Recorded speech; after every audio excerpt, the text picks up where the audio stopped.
తండ్రి చేసింది న్యాయం అని అనిపిస్తుంది, కానీ ఒక పక్కన హస్బెండ్ సో ఫర్మ్గా ఉన్నారు ఆయన డెసిషన్తో. So you don't know which way to go. ఇటు భర్త అటు తండ్రి at the same time. Ma'am, ఒకనొక ఇంటర్వ్యూలో మీరు ఒకసారి చెప్పారు, నేను చాలా బాధపడ్డాను వారిని కలవటానికి వెళ్ళినప్పుడు. ఈ సంఘటన వైస్రాయ్కి వెంకటేశ్వరరావు గారు అందరూ వెళ్ళిన తర్వాత నేను నాన్నగారిని కలవకుండా ఉండలేకపోయాను ఆ మర్నాడు పొద్దున. సో నేను వెళ్తానంటే తమ్ముడు బాలకృష్ణ నాతో అన్నాడు, నువ్వు వెళ్ళావంటే.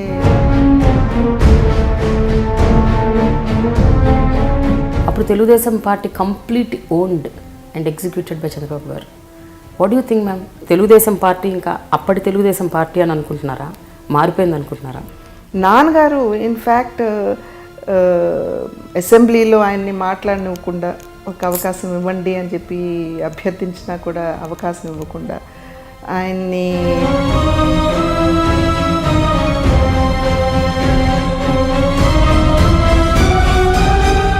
మీరు నమ్ముతారా మ్యామ్, వెన్నుపోటు రాజకీయాలు అన్న పదం విన్నప్పుడల్లా ఇది నిజమే అని మీరు నమ్ముతారా? అందరికీ తెలిసినటువంటి విషయం. తెలుగుదేశం కాకుండా కాంగ్రెస్లోకి వెళ్ళాలి అని అంటే ఆప్షన్, దాన్ని తీసుకోవడానికి ఇదేమైనా కారణమా? నేను ఎక్కడ నాకు బాగా గిల్టీగా ఫీల్ అయ్యానంటే, ఒకవేళ నిజంగా బాలకృష్ణ అన్నట్టు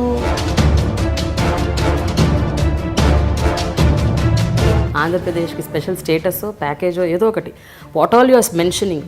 2017 మార్చ్ తర్వాత ఇప్పుడు ఏదైతే 11 రాష్ట్రాలు స్పెషల్ కేటగిరీ స్టేటస్ అనుభవిస్తున్నాయో వాటిని కూడా డిస్కంటిన్యూ చేస్తున్నారు ఇప్పుడు.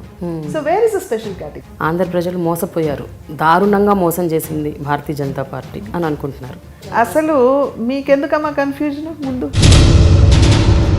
2019లో సింగిల్గా పోటీ చేసే అవకాశాలు ఉన్నాయా మ్యామ్ భారతీయ జనతా పార్టీకి? లేకపోతే జనసేనని కూడా కలుపుకుంటారా? యాక్చువల్ రీజన్ ఏంటి మ్యామ్ వారు రాజకీయ సన్యాసం తీసుకోవడానికి, అంతగా ఆయనకి అంత వెగటు పుట్టడానికి కారణం ఏంటి? రాజశేఖర రెడ్డి గారు అప్పుడు వెంకటేశ్వరరావు గారి మీద ఒత్తిడి పెట్టింది ఏమిటంటే, రామానాయుడు గారు ఎవరిలో ఎక్కువగా నాన్నగారి హావభావాలు కానీ, బాడీ లాంగ్వేజ్ కానీ, యాక్టింగ్ స్కిల్స్ కానీ, ముగ్గురులో కొన్ని మేనరిజమ్స్ హరికృష్ణ గారిలో ఉంది, కొంత జూనియర్ ఎన్టీఆర్లో కూడా ఉంది. మీ నాన్నగారి మీద బయోపిక్ చేయాలని బాలకృష్ణ గారు అనుకుంటున్నారు. బాలకృష్ణ గారు ఎక్కడ స్టార్ట్ చేయాలి, ఎక్కడ ఎండ్ చేయాలో నాకు తెలుసు అని వారు అన్నప్పటికీ కూడా వాస్తవాలలో కొన్ని కఠోరమైన నిజాలు ఉన్నాయి. అండ్ ఆ టైంలో బాలకృష్ణ గారు కూడా ఉన్నారు ఆ క్యాంప్ పాలిటిక్స్ జరిగినప్పుడు. ప్రధాన పాత్ర పోషించారు. అధికారం కోసం ఎక్కడ దాకా వెళ్ళిపోతారు, ఆ బాంధవ్యాలు బంధుత్వాలు అన్నీ మర్చిపోతారు.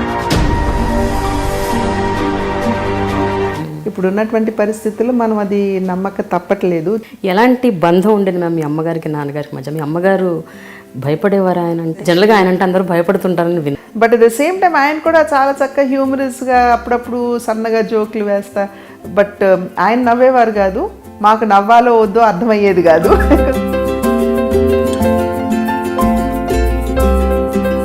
కోపం వస్తే ఎలా ఉండేవారు? తిట్టేవారా, అరిచేవారా? ఆయన ఫేమస్ డైలాగ్, ఆయన కోపం వస్తే జీవితంలో మోస్ట్ ఇమోషనల్గా బాగా డౌన్ అయ్యి బాధపడిన సందర్భం ఏమన్నా? రాజకీయాలు మీకు మిగిల్చింది ఆత్మక్షోభే కదా అన్నప్పుడు ఆయన నా భుజం చుట్టూ చేయి వేసాను అన్నారు. అమ్మ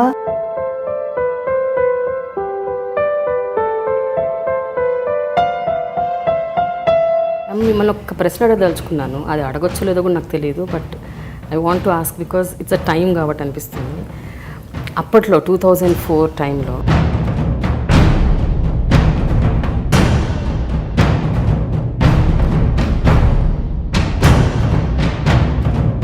అంటే మీరు రైట్ చేశారనుకుంటున్నారా, రాంగ్ చేశారనుకుంటున్నారా? తండ్రి తెలుగుదేశం పార్టీ వ్యవస్థాపక అధ్యక్షులు, కానీ వారి విరోధి పార్టీ అయిన కాంగ్రెస్ పార్టీతో తన రాజకీయ ఆరంగేట్రం చేశారు.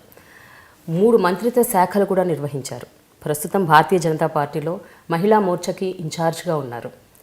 మహానటుడు, మాజీ ముఖ్యమంత్రి నందమూరి తారక రామారావు గారి గారాల పట్టి, దాదాపు 3 దశాబ్దాల రాజకీయ అనుభవం ఉన్న డాక్టర్ దగ్గుపాటి వెంకటేశ్వరరావు గారి సతీమణి, కళలంటే ఎంతో అభిరుచి, కూచిపూడి నర్తకి, వెరసి అందరూ ఎంతో ఇష్టంగా ప్రేమగా చిన్నమ్మ అని పిలుచుకునే దగ్గుబాటి పురంధరేశ్వరి గారు ప్రస్తుతం నా స్పెషల్ షో డైలాగ్ విత్ ప్రేమలో నా స్పెషల్ గెస్ట్.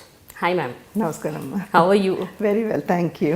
మ్యామ్, ఇంటర్వ్యూ లోపలికి వెళ్ళే ముందు right, I actually I'm always all struck with the way you look.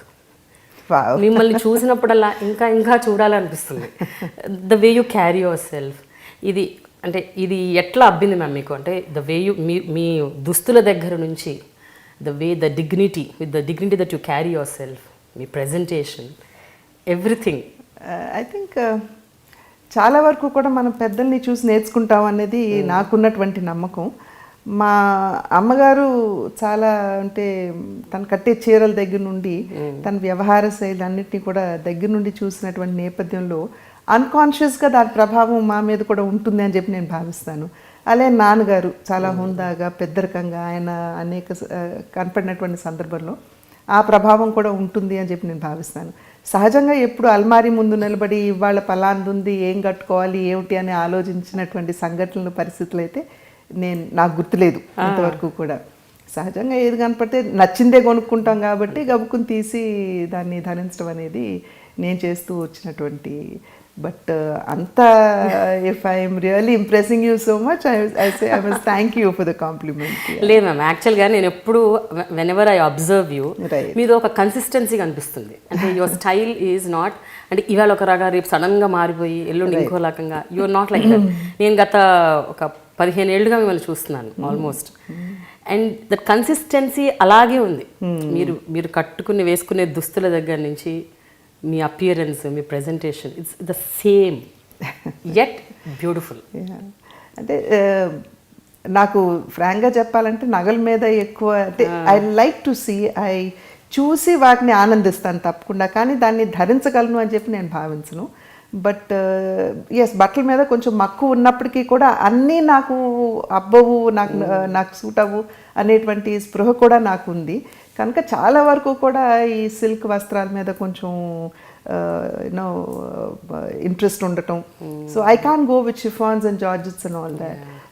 And cottons అంటారా, ఇవాళ మేము ప్రజా జీవితంలోకి వచ్చిన తర్వాత పొద్దున్న కట్టిన చీర మాకు రాత్రి దాకా కూడా కొంచెం యూనో డీసెంట్గా, డిగ్నిఫైడ్గా ఉండాలి. కనుక ఆ నేపథ్యంలో సిల్క్ చీరలు కూడా బాగా అలవాటైనాయి. అండ్ నాకు నచ్చింది ఏదన్నా ఉంటే definitely I pick it up immediately, I don't think twice. So that's how I go. But minimum jewellery ఉంటుంది, ఐ మీన్ తప్పదు కదా. ఐ హ్యావ్ నా తాళి గోల్స్ ఉంటుంది, పోగులు ఉంటాయి, గాజులు ఉంటాయి, అంతవరకే. ఒక విషయం చెప్పండి మ్యామ్, మీరు బయటకి ఎంత హుందాగా, ఫర్మ్గా, చాలా ధైర్యంగా, గుంభనంగా కనిపిస్తారో, లోపల యు ఆర్ నాట్ దట్ అని నాకు అనిపిస్తుంది. You are very very emotional and very sensitive. Am I right or wrong? I am a sensitive person, definitely. సెన్సిటివిటీకిను గుంభనంగా ఉండటానికి తేడా ఉంటుందని చెప్పి నేను భావించను. ఏదైనా ఉన్నా కూడా yes, but at the same time సెన్సిటివ్గా ఉన్నాను కాబట్టి అన్నీ బయటపడిపోయి అట్లా కూడా, ఒక రకంగా చెప్పాలంటే అది కూడా మా అమ్మగారిని చూసి నేను నేర్చుకున్నానని చెప్పి నేను అనుకుంటాను. ఎన్ని కష్టాలు ఉన్నా కూడా, ఎన్ని ఇబ్బందులు ఎదురైనా కూడా అమ్మ ఎప్పుడు ఆ చిరునవ్వుతోటి ఉండేవారు, ఎప్పుడు కూడా బయటపడేవారు కాదు. అండ్ మాకు నేర్పించిన పాఠం కూడా అది.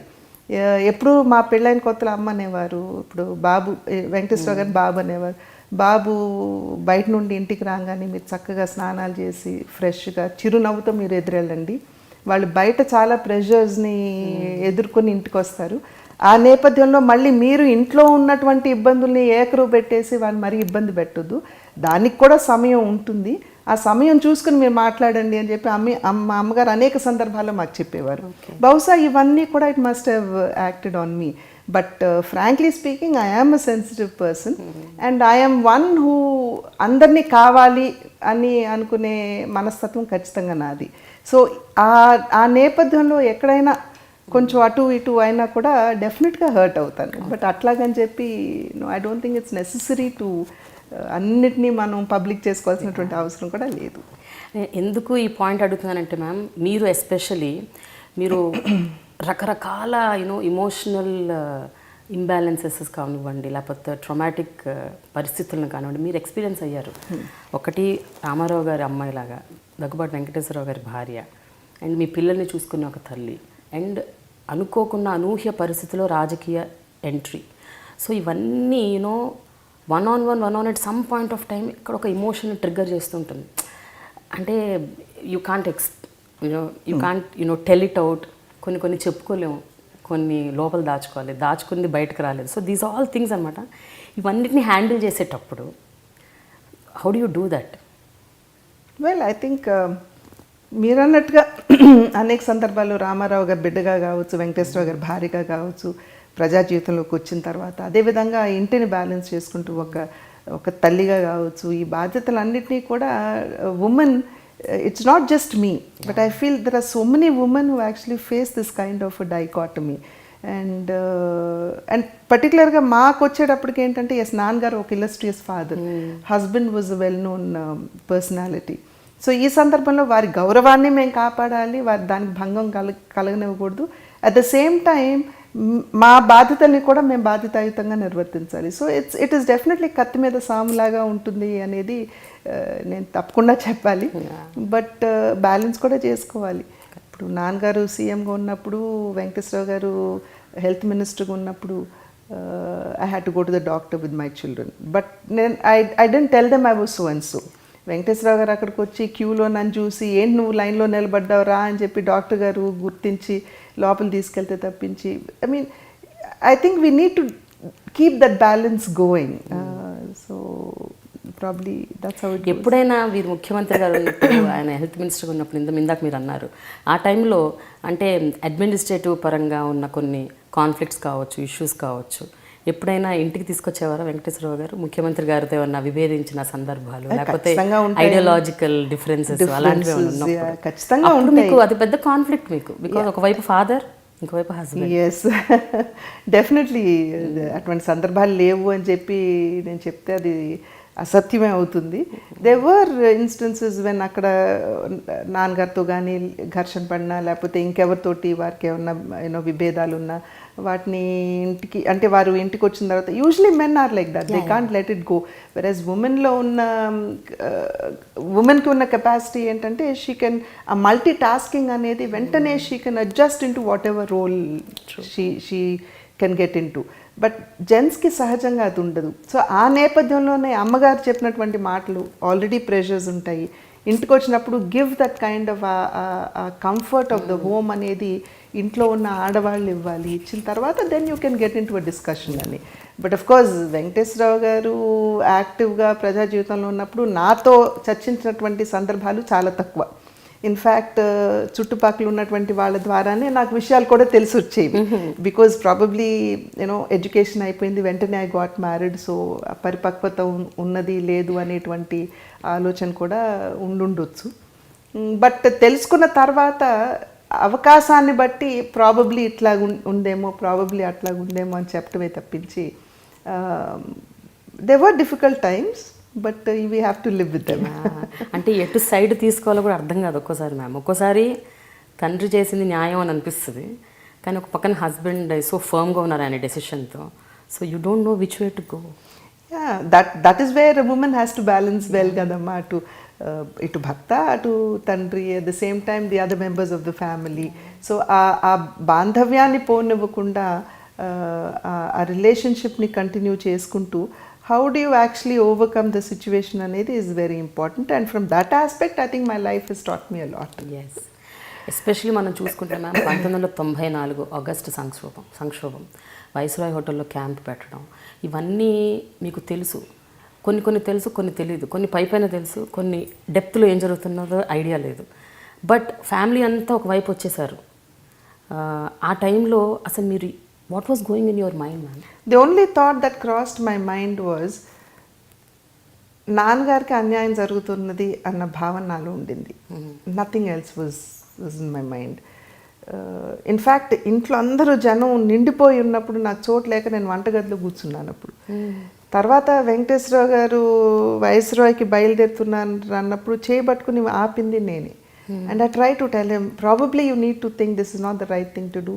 నాన్నగారు తట్టుకోలేరు అని కూడా నేను చెప్పినటువంటి విషయం ఆయన స్వయంగా వారి పుస్తకంలో కూడా రాయటం జరిగింది. So at that point of a time it was very traumatic, yes, because it was happening. I couldn't stop it. But at the same time, ఓ పక్క ఏంటంటే నాన్నగారు it was not going right with him అనేది ఆ భావన. So it was definitely a very difficult time. చాలా conflict కదా. Very very. ఎక్కడ మ్యామ్ యాక్చువల్గా మీకు ఎక్కడ అంటే వారికి జరిగేది తప్పు అని అనిపించుండొచ్చు, బట్ వారు చేస్తున్నది తప్పు అని మీరు ఎప్పుడైనా అనుకునేవారా? మీకు ఎప్పుడైనా ఇప్పుడు రీజన్ ఏమని ఇచ్చారమ్మా? When the revolt was happening, పార్టీని కాపాడుకోవాలి. ఎవరి నుండి కాపాడుకోవాలి?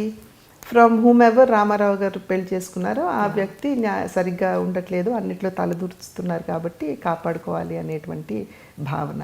ఇప్పుడు నాకు వచ్చేటప్పటికి నాన్నగారు వివాహం చేసుకోవటం తప్పని చెప్పి నేను భావించలేదు. బికాజ్ అమ్మగారు లేరు, ఒంటరిగా ఉన్నారు, హీ నీడ్స్ సపోర్ట్. ఇప్పుడు బిడ్డలంగా మేము వెళ్తాం, ప్రతిరోజు వెళ్ళేవాళ్ళం, ఆయనతోటి కూర్చునేవాళ్ళం, మాట్లాడుకునేవాళ్ళం. కానీ ఎంతవరకు ఆయన గదిలోకి మేము ప్రవేశించలేం కదా. ప్రవేశించలేమంటే ఎవరి ప్రైవసీ వాళ్ళకి ఉంటుంది. సో డెఫినెట్లీ ఆ ఏజ్లో అందరికీ తెలుసు, వయసు అయిన తర్వాత దాంపత్యం కన్నా కూడా కంపానియన్షిప్ చాలా అవసరం అనేటువంటి విషయం ప్రతి ఒక్కరికి తెలుసు. సో పర్సనల్గా నన్ను అడిగితే his act of getting married is incorrect అని నేను భావించను. His choice is not correct. That is a debatable issue. Definitely ఆయన చాయిస్ బట్ నాకున్న ఆలోచన ఏమిటంటే ఇంటికి వెళ్ళినా కూడా నాన్నగారి వరకే కదా మనం మాట్లాడేది, నాన్నగారి వరకే కదా పరిమితం అయ్యేది అనేది నా యొక్క ఆలోచన. మ్యామ్ మీకు అనిపించవచ్చు మ్యామ్ ఆ చాయిస్ బాగాలేదని, బట్ వారికి ఆ టైంలో మేబీ ఆ ఇంటెలెక్చువల్ కంపానియన్షిప్పే కావాలేమో. Maybe he wanted someone who gives him that energy. అందుకనే నేను నా వరకు అని నేను చెప్పింది అదేనమాట అమ్మా. నా వరకు అని నేను స్పెసిఫై చేసింది దట్ ఈస్ వై. నాన్నగారికి ఎస్ భాషాభిమానం చాలా ఎక్కువ. ఆయనకి తారసపడినటువంటి వ్యక్తి భాష మీద పట్టు, పద్ధతులు, ఇవన్నీ నాన్నగారు చాలా ఇష్టం. So probably he found companionship in that aspect. In that aspect. That is why I said him getting married is incorrect అని నేను అన్ను. అమ్మ లేకపోయిన తర్వాత వారి కంపానియన్షిప్ కావాలి ఆ వయసులో. బికాజ్ ఎవరికాళ్ళు పిల్లలు వారి ఫ్యామిలీస్ రెస్పాన్సిబిలిటీస్ ఉంటాయి. ఆ సోల్ మేట్ అనేది no child can become a soul mate. It's ultimately your wife or your husband who can be your soul mate. So ఆ నేపథ్యంలో వారు పెళ్లి చేసుకోవటం అనేది తప్పని నేను భావించట్లేదు. But like I said, choice మీద మాకుండే రిజర్వేషన్స్ మాకున్నాయి. ఆయన వైపు నుండి కాదు నేను చెప్పేది, మా వైపు నుండి. మన ఆ టైంలో మ్యామ్ మీరు అందరిని అంటే మీ బ్రదర్స్కి కానీ లేకపోతే వెంకటేశ్వరరావు గారికి కానీ కూర్చొని why don't we talk it out, communicate చేసి కూర్చొని మాట్లాడి ఒక ఇష్యూని కొలిక్కి తీసుకురావచ్చు కదా, ఎందుకు take it to that extent అని ఎప్పుడు మీరు ఎవరు మాట్లాడలేదు? బిడ్లంగా నాన్నగారితో మాకున్నటువంటి యాప్రిహెన్షన్స్ ఏమైతే ఉన్నాయో వాటితో క్లియర్గా ఆయనతో మేము చెప్పడం జరిగింది. వారు కూడా ఏంటంటే ఇప్పుడు నా బిడ్డలకి నాతోటి కూడా సంబంధం ఏదైనా ఉంటే ఇంటికి వస్తారు, నాతోటి మాట్లాడి వెళ్తారు, ఇంట్లో ఉన్నటువంటి వ్యక్తులతో సంబంధం ఏమిటి అన్న ఆలోచనలు వారు ఉండొచ్చు. We should think from his aspect, from his angle also అన్న ఆలోచనలు వారు ఉండొచ్చు. కానీ మేము మాట్లాడలేదు అని చెప్పి అనుకోవటం మటుకు ఇట్స్ ఇన్కరెక్ట్. హరికృష్ణ గారు మాట్లాడారు, నేను మాట్లాడాను, we did speak to him, but he had his reasons. Ma'am ఒకనొక ఇంటర్వ్యూలో మీరు ఒకసారి చెప్పారు, నేను చాలా బాధపడ్డాను వారిని కలవటానికి వెళ్ళినప్పుడు ఆయన, so you left me as an old man alone అని అన్నారని చెప్పారు మీరు ఒక ఇంటర్వ్యూలో ఎప్పుడో చెప్పారు. మీరు వెళ్ళి కలిసి you left me as an old man అని చెప్పి నేను అనలేదమ్మా. ఈ సంఘటన వైస్రాయ్కి వెంకటేశ్వరరావు గారు అందరూ వెళ్ళిన తర్వాత నేను నాన్నగారిని కలవకుండా ఉండలేకపోయాను ఆ మర్నాడు పొద్దున. సో నేను వెళ్తానంటే తమ్ముడు బాలకృష్ణ నాతో అన్నాడు, నువ్వు వెళ్ళావంటే నాన్నగారు కోపంలో ఉన్నారు చిన్నమ్మ, he may vent his anger in which ever manner, నువ్వు మళ్ళీ బాధపడతా ఏడుస్తా ఇంటికి రావటం నాకు ఇష్టం లేదు, నీతోటి నేను వస్తాను అని చెప్పి నాతోటి వచ్చాడు Balakrishna garu. But he sat outside the room and I entered నాన్నగారు ఆఫీస్ రూమ్. అండ్ నేను ఎక్కడ నాకు బాగా గిల్టీగా ఫీల్ అయ్యానంటే, ఒకవేళ నిజంగా బాలకృష్ణ అన్నట్టు చెంప మీద ఒక దెబ్బేసేసి 4 తిట్లు తిట్టేసినట్లయితే ప్రాబబ్లీ ఆయనకి యాంగర్ వెంట అయిపోయి ఉండేది, నాకు కూడా yes I saw his anger అన్న ఇది ఉండేదేమో. బట్ లోపలికి వెళ్ళినామంటే ఆయన యాజ్ యూజువల్ ఒక్క మాట అనకుండా రూమ్లోకి అడుగుపెట్టిన వెంటనే రెండమ్మ కూర్చోండి అన్నారు చాలా గుంభనంగా. కూర్చున్న తర్వాత he said it's okay, to dethrone the old man everybody has gotten together అన్నారు. That still hurts me. ఈ రోజుకి కూడా I can never forget it and it still hurts. మీరు నమ్ముతారా మ్యామ్, వెన్నుపోటు రాజకీయాలు అన్న పదం విన్నప్పుడల్లా ఇది నిజమే అని మీరు నమ్ముతారా? చరిత్ర కదమ్మా, ఇది చరిత్ర కదా, అండ్ చరిత్ర తెలిసిన పుస్తకం, అందరికీ తెలిసినటువంటి విషయం. సో కానీ మ్యామ్, వెంకటేశ్వరరావు గారి పాత్ర అతని పుస్తకంలో కూడా మెన్షన్ చేశారు, చాలా సందర్భాల్లో కూడా పశ్చాత్తాపడ్డారు, నేను ఉండకుండా ఉండాల్సిందే, నా పని చేయకుండా ఉండాల్సిందే. కానీ ఆ పశ్చాత్తాపం ఈయనలో కనిపించినంత మిగతా వాళ్ళలో కనిపించట్లేదు. ఈనాటికి కూడా what they have done is right అని అనుకుంటున్న పరిస్థితి ఉంది. పుస్తకంలో ఓపెన్గా చెప్పారు. నేను పుస్తకంలో ఎందుకమ్మా అనేక సందర్భాల్లో ఇంటర్వ్యూల్లో సైతం చెప్పాను, నేను చేసింది తప్పు, నా తప్పుని నేను ఒప్పుకుంటున్నాను అన్న పశ్చాత్తాపాన్ని మించిన స్థితి ఇంకోటి ఉండదు. So I'm happy my husband has realised, he came back to my father. మిగిలిన వారిలో కనపడలేదని మీరు అంటున్నారు, మిగిలిన వారికి గురించి నేను వారి మైండ్లో ఏముందో I cannot talk, but definitely I'm happy that my husband has realised and that's very important to me. As Ramarao గారి బిడ్డగా నా భర్త తన తప్పును తెలుసుకున్నారు అనేది it gives me lot of comfort. కానీ రామారావు గారు రాజకీయాల్లోకి వచ్చినప్పటి నుంచి మీరు ఆయన ప్రస్థానం, ఆయన గమనం, అలాగే తర్వాత తెలుగుదేశం పార్టీ ఎదుగుదల రకరకాలు అబ్జర్వ్ చేస్తూ వచ్చారు. మీకు ఏమనిపిస్తుంది మ్యామ్, నిజంగా రాజకీయం అంటే అధికారమేనా? అధికారం కోసం ఏదైనా చేస్తారా? అధికారం కోసం ఎక్కడ దాకా వెళ్ళిపోతారా? బాంధవ్యాలు, బంధుత్వాలు అన్నీ మర్చిపోతారా? అన్నీ వదిలేస్తారు? ఇప్పుడు ఉన్నటువంటి పరిస్థితులు మరి అట్లా కనపడుతున్నాయి కదమ్మా. ఇప్పుడు ఉన్నటువంటి పరిస్థితులు మనం అది నమ్మక తప్పట్లేదు. చరిత్ర పుటల్లోకి వెళ్ళినప్పటి దగ్గర నుండి కూడా అధికారం కోసం ఏమైనా అనేది ఔరంగజేబు దగ్గర నుండి మనం చూసుకుంటానే వస్తున్నాము.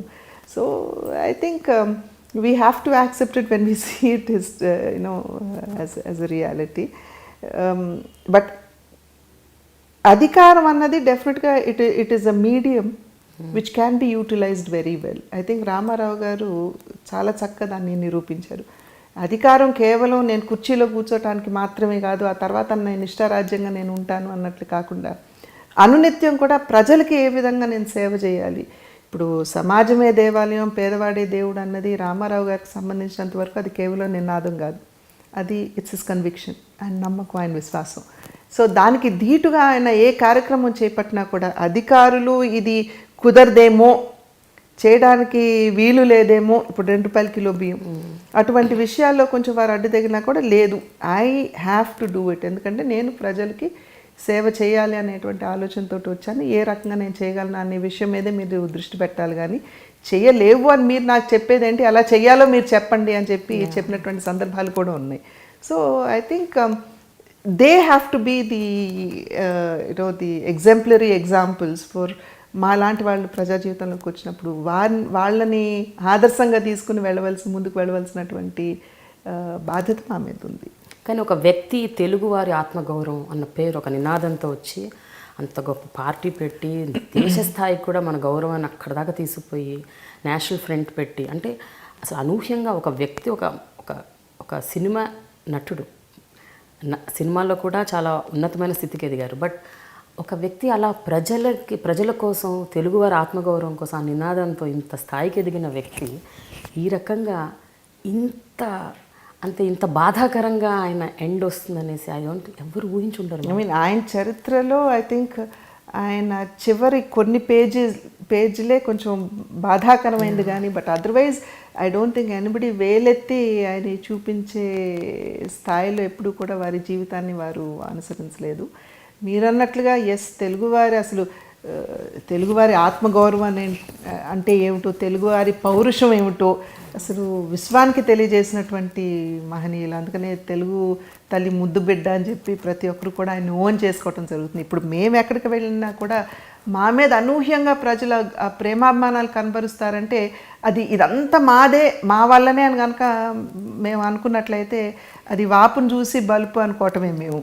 ఇన్ఫ్యాక్ట్ నాన్నగారిని ప్రతి ఒక్కరూ అట్లా ఆ రకంగా ఆ స్థాయిలో ఓన్ చేసుకున్నారు కాబట్టే ఇవాళ మమ్మల్ని సైతం ఆడబిడ్డగా, ఒక బిడ్డగా ప్రతి ఒక్కరూ కూడా మమ్మల్ని ఆదరిస్తున్నారని చెప్పి ఈ క్షణం కూడా నేను గట్టిగా నమ్ముతున్నటువంటి విషయం.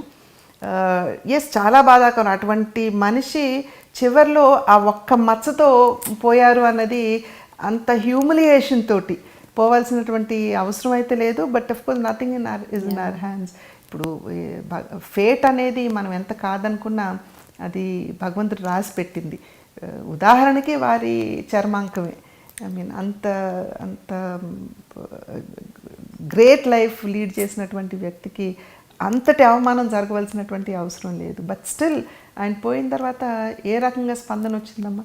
ఇవాళకి ఆయన పరంపదించి 21 సంవత్సరం అయినా కూడా ఇప్పుడు మేమైతే ఆయన రక్తం పంచుకుని పుట్టిన వాళ్ళు, రక్త బంధువులం కాబట్టి, రక్త సంబంధం ఉంది కాబట్టి మా మీద బాధ్యత ఉంటుంది.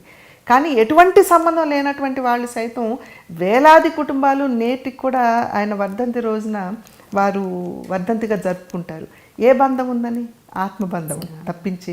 అందుకనే బహుశా పెద్దలు అంటారు రక్తబంధం కంటే ఆత్మబంధం గొప్పదని పెద్దలు అంటారేమో.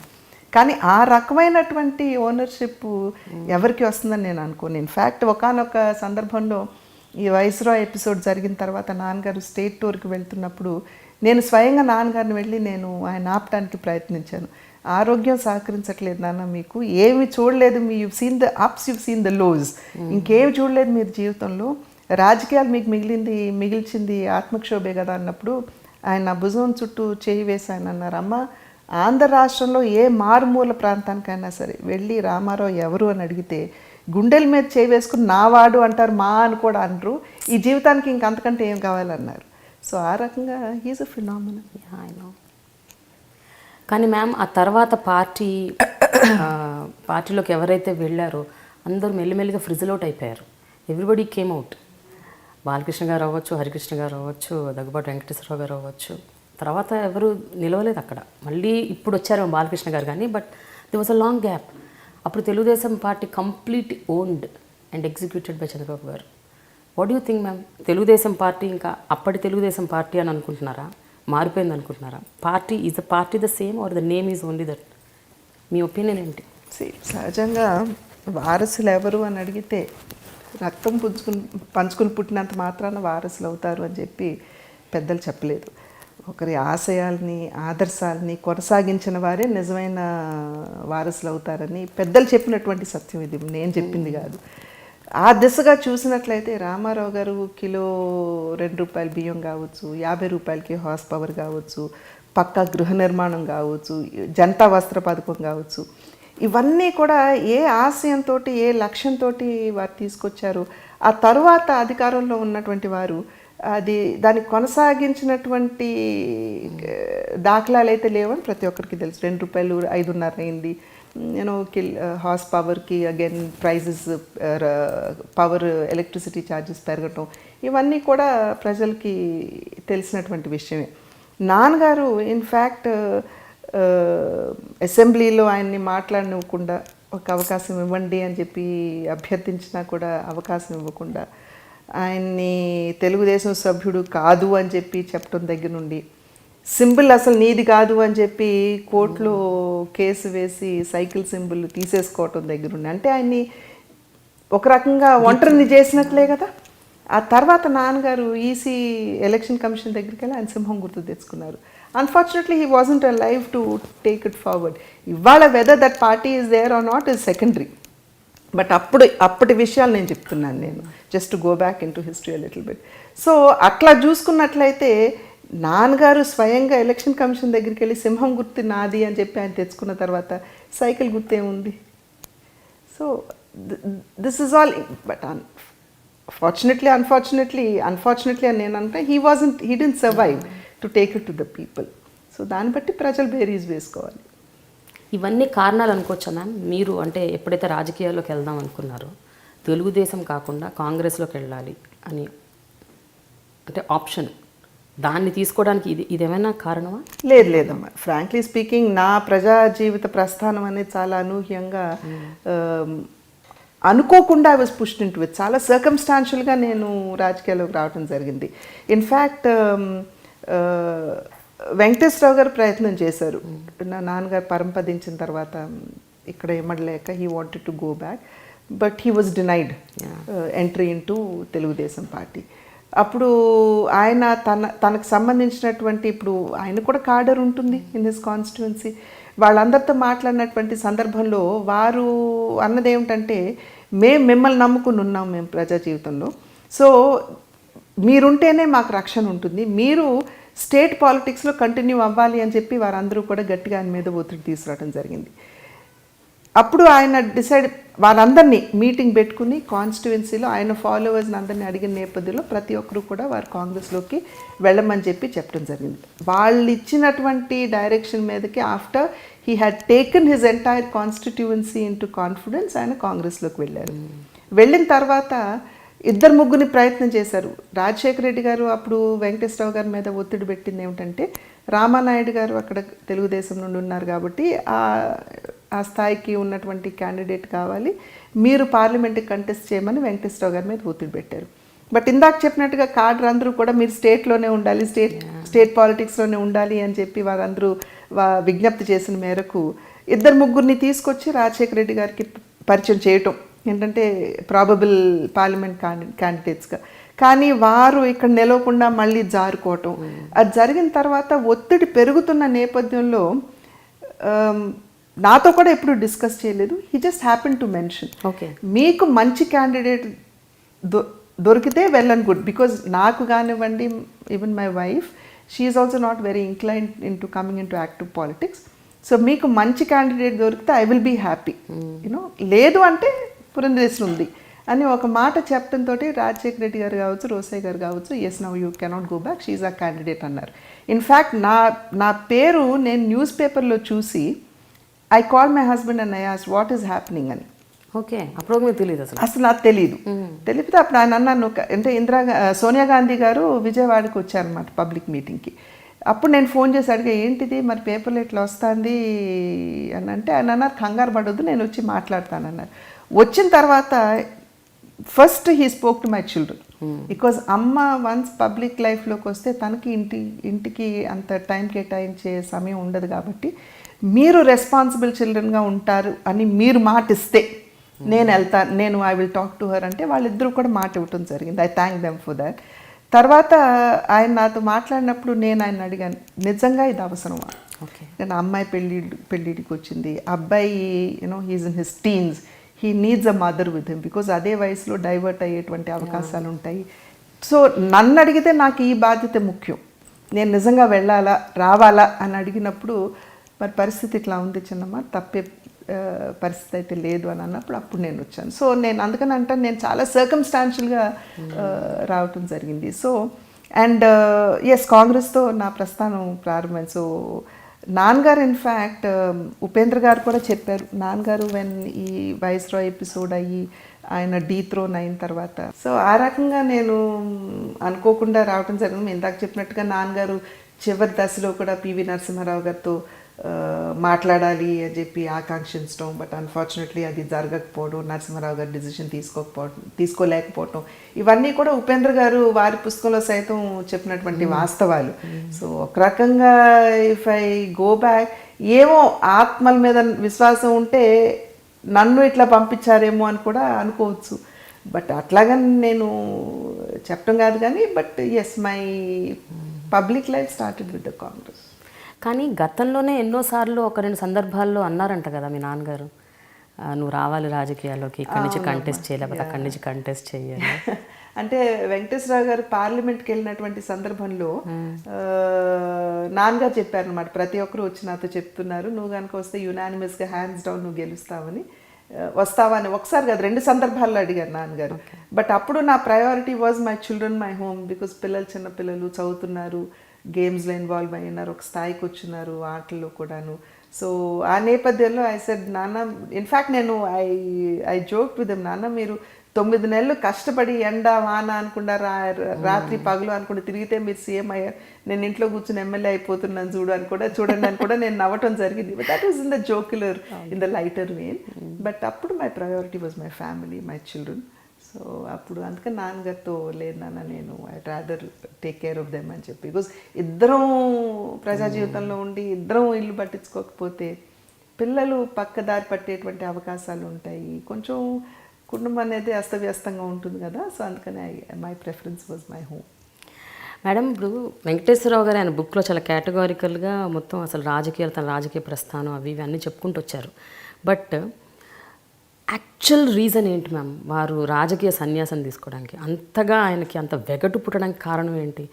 ఎందుకు హీఈస్ లైక్ అదో I'm sure it's a transformation, స్లోగా జరిగిన పరిణామమే అయి ఉండొచ్చు. బట్ అంతగా హర్ట్ ఎందుకు అయ్యారు ఆయన? హర్ట్ అని నేను అన్నమ్మా, ఇప్పుడు వారిది 32 సంవత్సరాల ప్రజా జీవితంలో వారి ప్రస్థానం,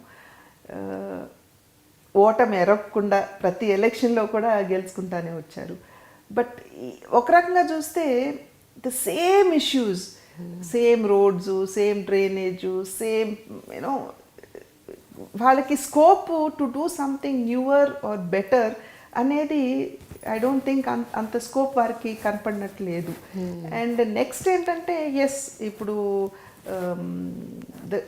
the kind of monies that go into elections, that really, ఎప్పుడు నాతో ఎలక్షన్స్ అయినప్పుడల్లా ఆయన అనేవారు, ఏంటిది, వేర్ ఆర్ వి గోయింగ్, ఇప్పుడు మంచి ప్రజాప్రతినిధుల్ని ప్రజలు ఎన్నుకోవాలి కానీ డబ్బు ప్రభావం వల్ల తోటి ప్రతినిధుల్ని ఎన్నుకున్నట్లయితే వాళ్ళకేం న్యాయం జరుగుతుంది అనేది. బట్ నా వెంకటేశ్వరరావు గారు ఎప్పుడు కూడా ప్రజలతో మమేకమైపోయి కాన్స్టిట్యువెన్సీ, ఇప్పుడు నెలలో 15 రోజులు 20 రోజులు అక్కడే ఉండేవారు. And even to this day మేము ఊరికి వెళ్ళామంటే ప్రతి ఒక్కరు కూడా వస్తారు, వచ్చి కూర్చుని నియోజకవర్గంలో ఉన్న ఇష్యూస్ అన్నీ చాలా, అంటే ఒక కుటుంబ సభ్యుడితో మాట్లాడినంత ఓపెన్గా వారితో డిస్కస్ చేసేటువంటి ప్రాక్సిమిటీ, యాక్సెసిబిలిటీ ప్రతి ఒక్కరికి ఉంటుంది. బట్ నేను ఇందాకన్నట్టుగా ఈ ఎలక్ట్రల్ రిఫార్మ్స్ రావాలని అట్లా బాగా ఎప్పుడు కూడా మరీ చివరికి బాగా అది కష్టపెట్టుకునేవారు. అంటే కేవలం డబ్బులతోటేనా, మనం కాన్స్టిట్యువెన్సీకి ఎంత చేసినా కూడా చివరికి, ఇన్ఫ్యాక్ట్ ఒక రకంగా చెప్పాలంటే వెంకటేశ్వరరావు గారు ఐ డోంట్ థింక్ అంత ఖర్చు పెట్టి నెగ్గలేదు ఎప్పుడు కూడా, అంటే కంపారిటివ్లీ టు అదర్స్. అట్లాగనే అస్సలు ఖర్చు పెట్టలేదు అని కూడా చెప్పడం సత్యదూరం అవుతుంది. But definitely not as bad as others. So ఆ మాత్రం గౌరవం వారికి ఉన్నది అని చెప్పి నమ్మొచ్చు. But at the same time ఏంటంటే ఆల్ దిస్, ఈ చేంజెస్ రాకపోవటం, ఉన్నటువంటి political situation, circumstances, I think that really transformed him and pushed him to take a decision that yes, నేను ఇంకా I rather stay back. Now he's enjoying his life, ఇద్దరు grand children తోటి, books తోటి. So he has his own pastimes, he's got his friends. సంవత్సరానికి 2 సార్లు బయట దేశాలకు వెళ్తారు. బయట దేశాల కంటే విహారయాత్ర అని చెప్పే కన్నా it's study tour for him. అక్కడికి వెళ్ళి అక్కడ ఉన్నటువంటి పరిస్థితులు ఏంటి, గవర్నమెంట్ ఎట్లా ఉంది, అక్కడ పరిణితి ఎట్లా వచ్చింది ఆ సొసైటీలోకి, ఇవన్నీ తీసుకొచ్చి మళ్ళీ మాకు చెప్తారు, పుస్తకాల్లో పొందుపరచడం. So he's usefully utilising his retired life.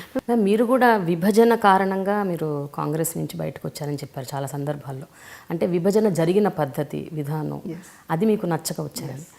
కానీ చెప్పండి మ్యామ్, భారతీయ జనతా పార్టీలో చేరేటప్పుడు మీకు అది కూడా తెలుసు కదా, మీరు తెలుగుదేశం పార్టీతో కలిసి పనిచేయాల్సి వస్తుందని. డెస్టినీ మిమ్మల్ని ఈ రకంగా డ్రైవ్ చేస్తుందని మీరు ఊహించారా? ఇప్పుడు ఆలోచనల్లా I should be in a national party, because not regional parties కంటే national parties are, they have a wider reach, probably we can influence what is happening in the country అన్న ఆలోచన ఉండింది. ఇన్ దట్ ఆస్పెక్ట్ నాకు BJP was the alternative. And అప్పట్లో విభజన జరిగినటువంటి సందర్భంలో నేను క్లియర్ కట్గా సోనియా గాంధీ గారికి కూడా ఓపెన్గా నేను ఒక ఓపెన్ లెటర్ రాయటం జరిగింది. డ్రాఫ్ట్ బిల్లు అసెంబ్లీకి వచ్చినప్పుడు ఆంధ్ర రాష్ట్రానికి నిర్దిష్టంగా మేము ఇది చేస్తాము అని చెప్పి బిల్లులో లేదు, డ్రాఫ్ట్ బిల్లు. ఫీజిబిలిటీ ఎగ్జామిన్ చేసి అన్న పదాలు వాడితే ఐ నో వన్స్ ఆ పదాలు కనుక పొందుపరిస్తే అది జరిగే విషయం కాదు. సో క్లియర్ కట్గా నేను సోనియా గాంధీ గారికి నేను అప్పుడు లెటర్ రాసి, it was an open letter also, మీడియాలో కూడా వచ్చింది లెటర్, దట్ ఇవన్నీ మీరు మార్చి క్లియర్ కట్గా మీరు ఏమిస్తారు for the future of AP అనేది మీరు క్లియర్ కట్గా నిర్దిష్టంగా కనుక మీరు అక్కడ దాన్ని చెప్పకపోయినట్లయితే నేను కూడా బిల్లుకి వ్యతిరేకంగా ఓటు చేయవలసి వస్తుందని చెప్పి నేను చెప్పాను. స్పెషల్ కేటగిరీ స్టేటస్ బిల్లులో పొందుపరచమని చెప్పడం జరిగింది. అప్పుడు బిల్లులో పెట్టినట్లయితే once parliament has passed it would become inevitable, but they didn't do it. నిజంగా వారికి ఆలోచన ఉన్నట్టయితే లోక్సభకి బిల్లు వచ్చినప్పుడు లోక్సభ బిల్లులో పెట్టాలి. రాజ్యసభకి వెళ్ళిన తర్వాత మీరు బిల్లులో పెడితే మళ్ళీ the bill has to come back to Lok Sabha. లోక్సభలో ఉన్నటువంటి పరిస్థితి ప్రతి ఒక్కరికి తెలుసు. అది ఆపటం కోసం మన్మోహన్ సింగ్ గారు రాజ్యసభలో అనౌన్స్ చేశారు. But the bill has to come back because ultimately Lok Sabha has to pass the bill again, because మీరు అక్కడ అమెండ్మెంట్స్ చేశారు కాబట్టి bill has to come back. కనుక ఆ నేపథ్యంలో తెలుసు దట్ ఇది జరిగే పని కాదు, అంటే అంత గందరగోళ పరిస్థితి లోక్సభలో ఉన్నాయి అని చెప్పి తెలుసు. సో అప్పుడే వాళ్ళు బిల్లో పెట్టవలసినటువంటి మాట, కానీ పెట్టలేదు. ఎవరైతే సమన్యాయం చేయండి అని చెప్పి ఇతర పార్టీలు లెటర్స్ రాశాయో కనీసం వాళ్ళు కూడా ఆంధ్ర రాష్ట్రానికి ఖచ్చితంగా ఇది కావాలి అని చెప్పి అడిగినటువంటి పరిస్థితి లేదు. సో ఇవన్నీ somehow it really hurt me, and that was the point when I decided that అంటే the way it was done, undemocratic గా చేసేటప్పటికి that was when I decided. నేను వెంటనే ఇన్ఫ్యాక్ట్ విభజన నిర్ణయం తీసుకున్న వెంటనే నేను నా మంత్రిత్వ శాఖ మై మినిస్ట్రీకి నేను రిజైన్ చేసేసాను. ఆ మినిట్ నుండి నేను మళ్ళీ నా మినిస్ట్రీలోకి నేను అడుగు పెట్టలేదు, ఏ ఫైల్ మీద కూడా నేను సంతకం చేయలేదు. To the party why I did not resign at that point of a time అంటే ఉన్నటువంటి proximity as an MP, ground realities, because మిగిలిన పార్టీస్ కూడా ఏదో సమన్యాయం అంటున్నారు బట్ ఏం కావాలి అని అడగట్లేదు. సో కనీసం ఆ ప్రాక్సిమిటీని వాడుకొని మనం ఏదైనా మనం చెప్పొచ్చేమో. Polavaram is so important, special status is so important. So ఆ ఆశతోటే I continued as a member of parliament, అంతేగాని I was never a minister. కానీ ఎప్పుడైతే వాళ్ళు అంత అన్డెమోక్రాటిక్గా చేసి లోక్సభలోకి బిల్లు వచ్చినప్పుడు కూడా ఈ విషయాల గురించి ఒక క్లారిటీ ఇవ్వకపోవడంతో నొచ్చుకుని నేను బయటికి రావడం జరిగింది. But yes, I needed a national party. So అంటే if you are to continue you need a party, and I thought the national party was always good. అందుకని నేను బీజేపీలోకి వెళ్ళాను. సో అంటే ఒక ఆప్షన్గా వచ్చారు బీజేపీలోకి, అంతేగాని మనస్ఫూర్తిగా రాలేదు. మీ మనసు మాత్రం కాంగ్రెస్లోనే ఉంది. నో అట్లా అంటాం. అసలు ఏ పార్టీలోకి వెళ్తే ఆ పార్టీ సిద్ధాంతాలని మనం ఇప్పుడు మ్యామ్ ఇప్పుడు సరే నేను అనేది when you actually stepped into BJP మీకు ఓన్లీ అదొక ఆప్షన్ లాగా కనిపించింది. So at that point of time definitely నాకు BJP was an alternative, and that's why. But election టైంలో మీరు కోరుకున్న నియోజకవర్గం మీకు రాలేదు. మీరు ఎక్కడి నుంచి పోటీ చేద్దాం అంటున్నారో ఆ సీట్ మీకు ఇవ్వలేదు. విశాఖపట్నం నుంచి పోటీ చేశారు, అక్కడ ఓడిపోయారు. సో ఇవన్నీ ఈ పరిణామాలను మీరు ఎలా అర్థం చేసుకుంటారు? నేను విశాఖపట్నం కాదు, మా రాజంపేట. సారీ రాజంపేట నుంచి రాజంపేట నుంచి పోటీ చేశారు. సో నేను అనేది ఏంటంటే ఈ పరిణామాలను మీరు ఎలా అర్థం చేసుకుంటారు? Was it you never thought it was a wrong step me coming in to BJP? No, I don't think it's a wrong step అని నేను అనుకోవట్లేదమ్మా. Because like I said, I had a view that I must continue in national politics అన్న ఆలోచనతోటి I went into a national party which is Bharatiya Janata party. Well, మిత్రపక్షంగా ఉన్న నేపథ్యంలో Telugu Desam party వారు ఏవైతే సీట్స్ ఇచ్చారో వాటిలోనే కంటెస్ట్ చేయాలి. 4 సీట్స్ ఇచ్చారు. విశాఖపట్నంలో బీజేపీలో నాకంటే సీనియరు హరిబాబు గారికి ఆ సీట్ ఆల్రెడీ కేటాయించేసినట్టే భావించవచ్చు. అదేవిధంగా నర్సాపురం ఉందంటే గోకరాజు గంగరాజు గారికి ఆల్రెడీ కేటాయించేసినట్టే మనం భావించవచ్చు. మిగిలిన 2 రాజంపేట, తిరుపతి రిజర్వ్డ్, మిగిలింది Rajampet. So you said yes, why not, ధైర్య సాహసే లక్ష్మి అనుకున్నాం. మీకు అప్పుడు ఏమనిపించింది? గెలుస్తాను అనుకున్నారా? గెలిపోవటంలు అనేవి ఐ థింక్ మనం we have to take it in the stride. అప్పుడు నా ఆలోచనల్లా వచ్చిన వెంటనే రాజంపేట నాకు ఇచ్చారు. నాకు టు అండర్స్టాండ్ ద కాన్స్టిట్యుయెన్సీ, అసలు కాన్స్టిట్యుయెన్సీ ఏంటి, అక్కడ ఉన్నటువంటి లీడర్స్ ఏంటి, that it self takes so much of time. And ఆ ఆలోచన కూడా నాకు టైం లేదు, అసలు ఏమి ఆలోచించడానికి నాకు time లేదు. షార్ట్ టైం అది. అవును. 14 daysలో లాస్ట్ డే ఆఫ్ నామినేషన్ నాకు ద సీట్ ఇస్ మైన్ అని చెప్పారు. సో 19th నేను వెళ్ళి last day nomination, last day నేను వెళ్ళి నా నామినేషన్ వేసాను. వేసిన తర్వాత అసలు ఆలోచించడానికి అవకాశం ఎక్కడుందమ్మా. మధ్యలో మోడీ గారు వచ్చారు కాన్స్టిట్యున్సీకి. సో 2-3 days ఆ డావుడ్లో సరిపోతుంది అందరికీ. బికాజ్ మోడీ గారు యాజ్ ది పిఎం క్యాండిడేట్ ఆయన వస్తున్నారు అని అంటే ఆ ఏర్పాట్లలోనే నాయకులందరూ నిమగ్నం అయిపోతారు. సో 3 రోజులు పోయింది. So I was left with in totality 10 to 11 days. ఈ 10 to 11 daysలో ది ఎంటైర్ కాన్స్టిట్యున్సీ అంటే 7 నియోజకవర్గాలు ఉన్నటువంటి కాన్స్టిట్యున్సీ నేను తిరగాలి. అయినా కూడా ప్రతి మండల్ హెడ్ క్వార్టర్స్కి నేను వెళ్ళాను. I introduced my self to the people. Like I said, defeat and victory and defeat annadi we have to take it in the stride. But still I was able to get about 4.5 lakh votes. Thanks to him. Ma'am, Andhra Pradesh special status విషయంలో మీరు ఏదైతే ఊహించారో, ఏదైతే భయపడ్డారో అదే నిజమవుతూ ఉన్నట్టుంది. కానీ ఇప్పటికీ ప్రజల్లో clarity లేదు, ఒక కన్ఫ్యూజన్ ఉంది, అసలు పీకల దాకా కోపం ఉంది, వాళ్ళు మోసపోయారు అన్న ఒక ఒపీనియన్ ఉంది. ఆంధ్ర ప్రజలు మోసపోయారు, దారుణంగా మోసం చేసింది భారతీయ జనతా పార్టీ అని అనుకుంటున్నారు. మీరేమంటారు దీని గురించి? ఖచ్చితంగా మోసం చేయలేదు అని చెప్పి నేను గట్టిగా చెప్పగలనమ్మా. బట్ అన్ఫార్చునేట్లీ ఏమిటంటే అసలు స్పెషల్ కేటగిరీ స్టేటస్ అంటే ఏంటి, దాని కింద వచ్చే లాభాలు ఏమిటి, did anybody try to educate the people? It can be political leaders, it can be the media. ఇప్పుడు భారతీయ జనతా పార్టీకి వచ్చేటప్పటికి మా వాయిస్ లిమిట్ అయిపోతుంది. సో ఆ నేపథ్యంలో కనీసం మీడియా కూడా ఆ రకమైనటువంటి చొరవ చూపకపోవటం అనేది చాలా బాధాకరం. Okay, first. సెకండ్లీ, ఇప్పుడు స్పెషల్ కేటగిరీ స్టేటస్ ఎన్నికలకి ముందు ఎందుకు ఇవ్వలేదు? అదే ఎన్నికల ముందు మీరు ప్రామిస్ చేశారు, ఎన్నికల తర్వాత ఇవ్వట్లేదు, భారతీయ జనతా పార్టీ మోసం చేస్తాను అంటున్నారు. ఇవాళ 14th ఫైనాన్స్ కమిషను ఒక నివేదిక ఇచ్చింది. నివేదికలు ఏమన్నారు, డెవల్యూషన్ ఆఫ్ ఫండ్స్ ఏదైతే స్టేట్స్కి జరుగుతాయో ఇప్పటి వరకు కూడా 32% మీరు చేస్తున్నారు, 42%గా పెంచి స్టేట్స్కి ఎక్కువ షేర్ ఇచ్చేసేయండి అని చెప్పి 14th ఫైనాన్స్ కమిషన్ రికమెండ్ చేయడం జరిగింది. దాంతోపాటు ఏమని చెప్పింది, సెంట్రలీ స్పాన్సర్డ్ స్కీమ్స్ ఏవైతే ఉన్నాయో మీరు ఢిల్లీలో ఏసీ రూముల్లో కూర్చుని ఆంధ్ర రాష్ట్రంలో కారంచేడు గ్రామంలో ఇన్ని స్కూల్స్ ఉండాలి అని మీరెవరు నిర్ణయించడానికి, the state government is more up about it. కాబట్టి స్టేట్ గవర్నమెంట్స్కి ఆ ఫ్రీడమ్, ఆ వెసులుబాటు కూడా ఇవ్వాలి అని చెప్పి చెబుతూ, in view of all of this, devolution of funds ఎక్కువ చేస్తున్నారు, సెంట్రలీ స్పాన్సర్డ్ స్కీమ్స్లో మీ భాగస్వామ్యం తగ్గించుకుంటున్నారు, ఈ నేపథ్యంలో అసలు స్పెషల్ కేటగిరీ స్టేటస్ అన్న పదానికి అర్థం లేదు అని చెప్పి categorically 14th ఫైనాన్స్ కమిషన్ చెప్పడం జరిగింది.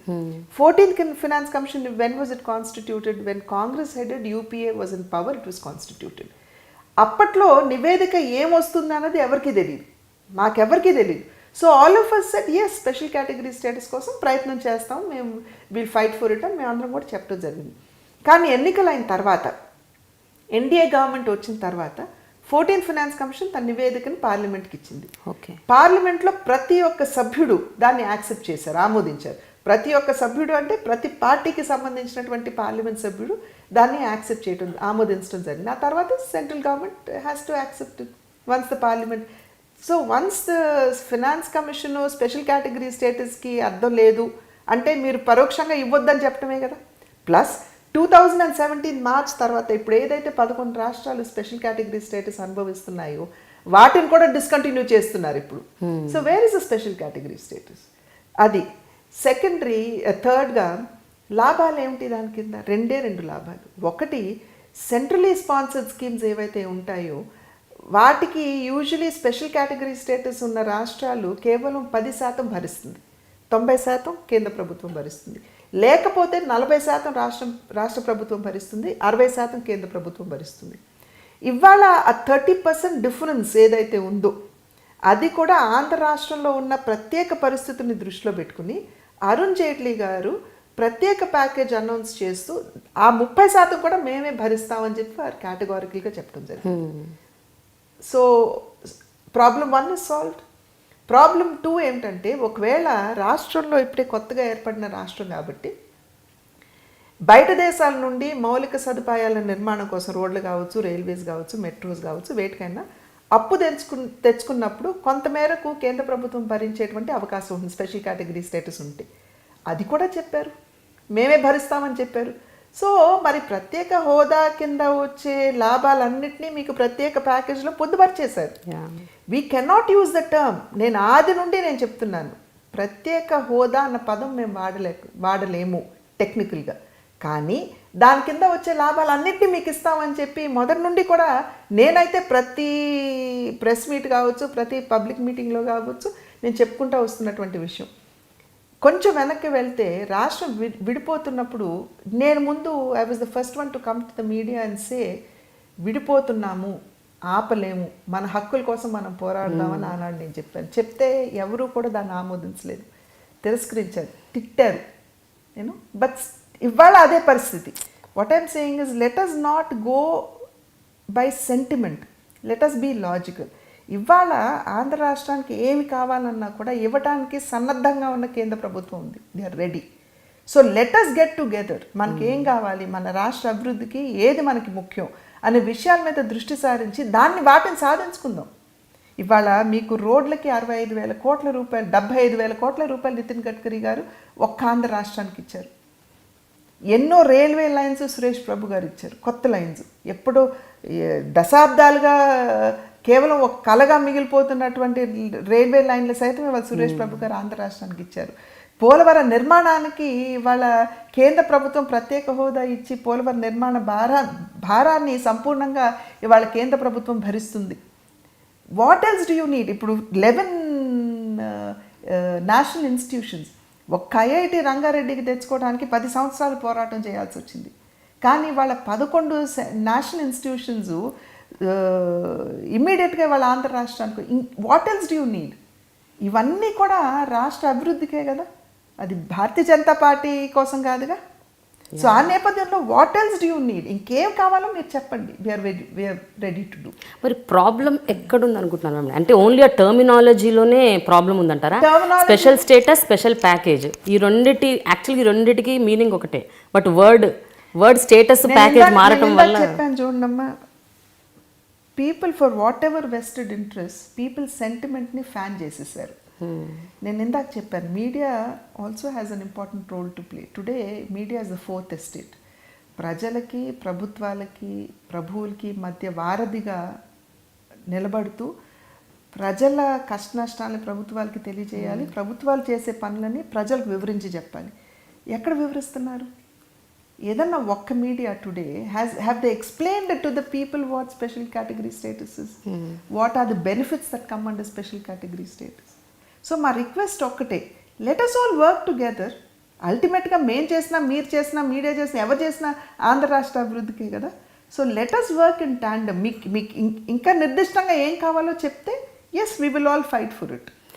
మీడియా సంగతి పక్కన పెట్టండి, మీడియా చెప్పాలి అన్నది ఓకే, ఒప్పుకుంటాను నేను అనేది ఒక భాగం. స్వయంగా రాజకీయ నాయకులే, అంటే మీ మిత్రపక్షాన్ని తెలుగుదేశం పార్టీలోని వాళ్ళు, స్వయంగా ముఖ్యమంత్రి అప్పుడప్పుడు ఒకసారి ఈ మాట ఒకసారి ఆ మాట అంటున్నారు. అలాగే ప్రతిపక్షం వైఎస్ఆర్ కాంగ్రెస్ పార్టీ, ఇప్పుడు ప్రశ్నించడం మొదలుపెట్టిన పవన్ కళ్యాణ్ గారు, జనసేన, ఇవన్నీ ఏంటంటే everybody saying. That is why I'm saying, why I'm saying media పదిసార్లు అంటే, media can influence the people very, very well. So once the media is able to actually say, no, this is not it, this is what is happening అని చెప్పి media కనుక చెప్పగలిగితే బాగుంటుంది. ఇవాళ yes, మిత్రపక్ష ధర్మం అనేది ఒక పార్టీకి మాత్రమే కాదు, మిత్రపక్షంగా ఉన్నటువంటి 2 పార్టీల మీద బాధ్యత ఉంటుంది. అన్ఫార్చునేట్లీ ఏంటంటే ఎస్, ఈ విషయంలో క్లియర్గా తెలుగుదేశం పార్టీకి చెందినటువంటి నాయకులు కూడా న్యాయం జరగలేదు, ధర్మం జరగలేదు, రెక్కలు తెగ్గొట్టేశారు, 100 కోట్లైనా ఇచ్చింది, 200 కోట్లైనా ఇచ్చింది, ఇటువంటి మాటలు మాట్లాడేటప్పటికి అండ్ ప్రధానంగా అవి ప్రొజెక్ట్ అయ్యేటప్పటికి ప్రజల్లో ఆ రకమైనటువంటి భావన కలిగింది ఇవాళ. సో ఇవాళ దట్ ఇస్ వై ఐసే, కొన్ని విషయాలకు వస్తే రాజకీయాలకు అతీతంగా మనం ఆలోచించాలి. ఇవాళ ఆంధ్ర రాష్ట్రం ఇప్పుడిప్పుడే కళ్ళు తెరుస్తున్నటువంటి పసిబిడ్డ. ఆ బిడ్డని ఎలా నరిష్ చేసుకోవాలి అన్న విషయం మీద దృష్టి పెట్టాలి. కానీ ఇతరత్ర మనం రాజకీయ లబ్ధి అనేది I think we should definitely keep it aside when it comes to development of Andhra Pradesh. In a federal system అన్ఫార్చునేట్గా ఏమిటంటే ఏ పని చేయాలన్నా మేము త్రూ స్టేట్ గవర్నమెంట్సే చేయగలుగుతాం. We cannot central government cannot directly do anything. ఇప్పుడు బంజారా హిల్స్లో రోడ్ వేయాలంటే నేను డైరెక్ట్గా నేను వేసేయలేను. నేను రాష్ట్ర ప్రభుత్వం ద్వారా మున్సిపల్ కార్పొరేషన్ ద్వారా నేను రోడ్డు వేయించుకోవాలి. సో ఆ నేపథ్యంలో అంటే మరుగున పడిపోతుంది. What the central government is doing అనేది మరుగున పడిపోతుంది. ప్రతి ఒక్కటి రాష్ట్ర ప్రభుత్వం ద్వారా చేయటంతో ప్రతి ప్రోగ్రామ్, ప్రతి స్కీము, ప్రతి అభివృద్ధి కార్యక్రమం కూడా రాష్ట్ర ప్రభుత్వమే చేస్తుంది అనేటువంటి భావన ప్రజల్లో కలిగేటువంటి అవకాశం ఉంటుంది. ఇవాళ ఆంధ్ర రాష్ట్రానికి సంబంధించి చూసినట్లయితే రూరల్ ఆంధ్రాలో డైరెక్ట్ ఆర్థిక సంఘం సిఫార్సు మేరకు కేంద్ర ప్రభుత్వం డైరెక్ట్గా నిధులు ఇస్తుంది గ్రామాలకి. ఇవాళ చిన్న గ్రామాలకైతే 50 లక్షల వరకు వస్తుంది, పెద్ద గ్రామాలు అయితే 1.5 కోటి పైన కూడా వనరులు వచ్చేటువంటి ప్రతి సర్పంచ్కి విషయం తెలుసు. అంటే గ్రామీణ ప్రాంతంలో అభివృద్ధి కేంద్ర ప్రభుత్వ నిధులతో జరుగుతుంది. రోడ్లు వేసుకుంటున్నాం, కేంద్ర ప్రభుత్వ భాగస్వామ్యంతో చేసుకుంటున్నాం. వెల్ఫేర్ స్కీమ్స్ ఉన్నాయి, పెన్షన్స్ కావచ్చు, ఇళ్ళు కావచ్చు, మరుగుదొడ్లు కావచ్చు, కేంద్ర ప్రభుత్వ భాగస్వామ్యం ఉంది. మరుగుదొడ్లు అయితే 12,000 రూపాయలు కేంద్ర ప్రభుత్వం ఇస్తే 3,000 రాష్ట్ర ప్రభుత్వం ఇచ్చేది. అదేవిధంగా మీరు చెట్టు నీరు కార్యక్రమం కేంద్ర ప్రభుత్వం భాగస్వామ్యం ఉంది. పంట సంజీవిని కేంద్ర ప్రభుత్వం భాగస్వామ్యం. ఇవన్నీ కేంద్ర ప్రభుత్వం ఇస్తున్నటువంటి నిధుల్ని తీసుకుని వచ్చి రాష్ట్రాలు ఇక్కడ చేస్తున్నాయి. But yes, in a federal system, since it has to be done through the state government, people believe it's the state government. And unfortunately yes, central government ఇస్తుంది అన్న మాట రాష్ట్ర నాయకుల నోటి వెంట రాకపోవటం కూడా అది it gives us it's a disadvantage. So ఈ విషయాలు that is why I keep repetitively saying media has a role to play అని. బికాజ్ ఇప్పుడు మాలాంటి వాళ్ళు మేము వెళ్ళి ఎక్కడైనా ప్రెస్ మీట్లు పెట్టి మాట్లాడినా కూడా సరిగ్గా ప్రొజెక్ట్ అవ్వచ్చు, అవ్వకపోవచ్చు. దట్ ఈస్ ఆల్సో డిసడ్వాంటేజ్ మాకు. సో ఇవన్నీ ఉన్నాయి. ఎస్, కొన్ని సందర్భాల్లో దే వాజ్ సిచ్యువేషన్ వెన్ అగ్రనాయకులు ఓ పక్క స్పెషల్ కేటగిరీ స్టేటస్ విషయంలో లేకపోతే ఇతరత్ర జరుగుతున్నప్పుడు కొంతమంది నాయకుల నమ్మకం ఏంటంటే అక్కడ కేంద్ర ప్రభుత్వం సమర్థవంతంగా ఉన్నప్పుడు ఇక్కడ రాష్ట్ర ప్రభుత్వం బాగానే నిర్వహిస్తుందేమో అన్న భావంతో మాట్లాడి ఉండొచ్చు. But we have been raising it. At the same time ఏమైనా డిఫరెన్సెస్ ఉంటే ఒక మిత్రపక్షంగా ఉన్నప్పుడు ఆ పార్టీ అధ్యక్షులు మా పార్టీ అధ్యక్షులు మాట్లాడుకుని దాన్ని సమన్వయం పరుచుకుంటూ ముందుకు వెళ్ళాలి. కానీ దాని మీద గందరగోళంగా బాహ్యంగా రోడ్డు మీద పడిపోయి కొట్టి తిట్టుకునే స్థాయిలో ఉండకూడదు కదా. కాకపోతే ఎస్, మా జాతీయ అధ్యక్షులు మాకు ఇచ్చినటువంటి డైరెక్షన్ ఏమిటంటే మనం ప్రజల పక్షాన్ని నిలబడాలి, ప్రజావాణి కావాలి. ఎక్కడైనా నిజమైన లబ్ధిదారుడు సంక్షేమానికి దూరంగా ఉన్నాడు, అతనికి అందవలసినటువంటి లబ్ధి అందలేదు అని మీరు భావిస్తే ఆ వాణి మీరు కావాలి అని ఒక నిర్దిష్టమైన డైరెక్షన్ ఇచ్చారు. దాని ప్రకారంగానే మేము వెళ్తాం. కానీ భారతీయ జనతా పార్టీలో ఉన్న ఇక్కడున్న నాయకులు కూడా డివైడ్ అయ్యారని విన్నాను. కరెక్టేనా మ్యామ్? కొంతమంది తెలుగుదేశంకి ఫేవర్గా, కొంతమంది తెలుగుదేశానికి వ్యతిరేకంగా, కొంతమంది ఏ విషయమైనా సరే ఒక ఇంట్లో కూడా ఒక విషయం వస్తే అంటే is this creating more confusion అన్నది నా పాయింట్. అందరికీ ఏకాభిప్రాయం ఉండదు. అట్లాగే కొన్ని విషయాల్లో ఎస్, మా పార్టీలో కూడా భిన్నమైన అభిప్రాయాలు ఉన్నాయి. ఆ భిన్నమైన అభిప్రాయాలని మేము ఎప్పటికప్పుడు కోర్ కమిటీ మీటింగ్స్ పెట్టుకుని ఎప్పటికప్పుడు చర్చించుకుంటూ ఉంటాం. చర్చించుకుని ముందుకు ఎలా వెళ్ళాలి అని ఆలోచించుకుంటాం. అంతేగాని దానివల్ల there is problem being created within the party అని అనుకోవటం మటుకు ఇట్ విల్ బీ ఇన్కరెక్ట్. డెఫినెట్గా yes, there are differences of opinion. We discuss them at every stage. రాష్ట్రంలో భారతీయ జనతా పార్టీ ఎంతవరకు బలోపేతం అయ్యే సూచనలు ఉన్నాయి మ్యామ్? ఎస్పెషల్లీ 2019 ఎలక్షన్ టైం కన్నా కనీసం. ప్రతి రాజకీయ పార్టీ కూడా ఫ్యూచర్లో మేము ఏ విధంగా స్ట్రెంథెన్ అవుతాం, ఏ రకంగా ఒక స్ట్రాంగ్ ఫుటింగ్ తోటి ముందుకు వెళ్తామని అన్న విషయం మీదే దృష్టి సారిస్తుంది. అదేవిధంగా అమిత్ షా గారు, మా జాతీయ అధ్యక్షులు, ఒక డైరెక్షన్ ఇచ్చారు. మీరు కొత్త సభ్యుల్ని చేర్చుకోవాలి పార్టీలో అని చెప్పి వారు ఆదేశం ఇవ్వటం జరిగింది.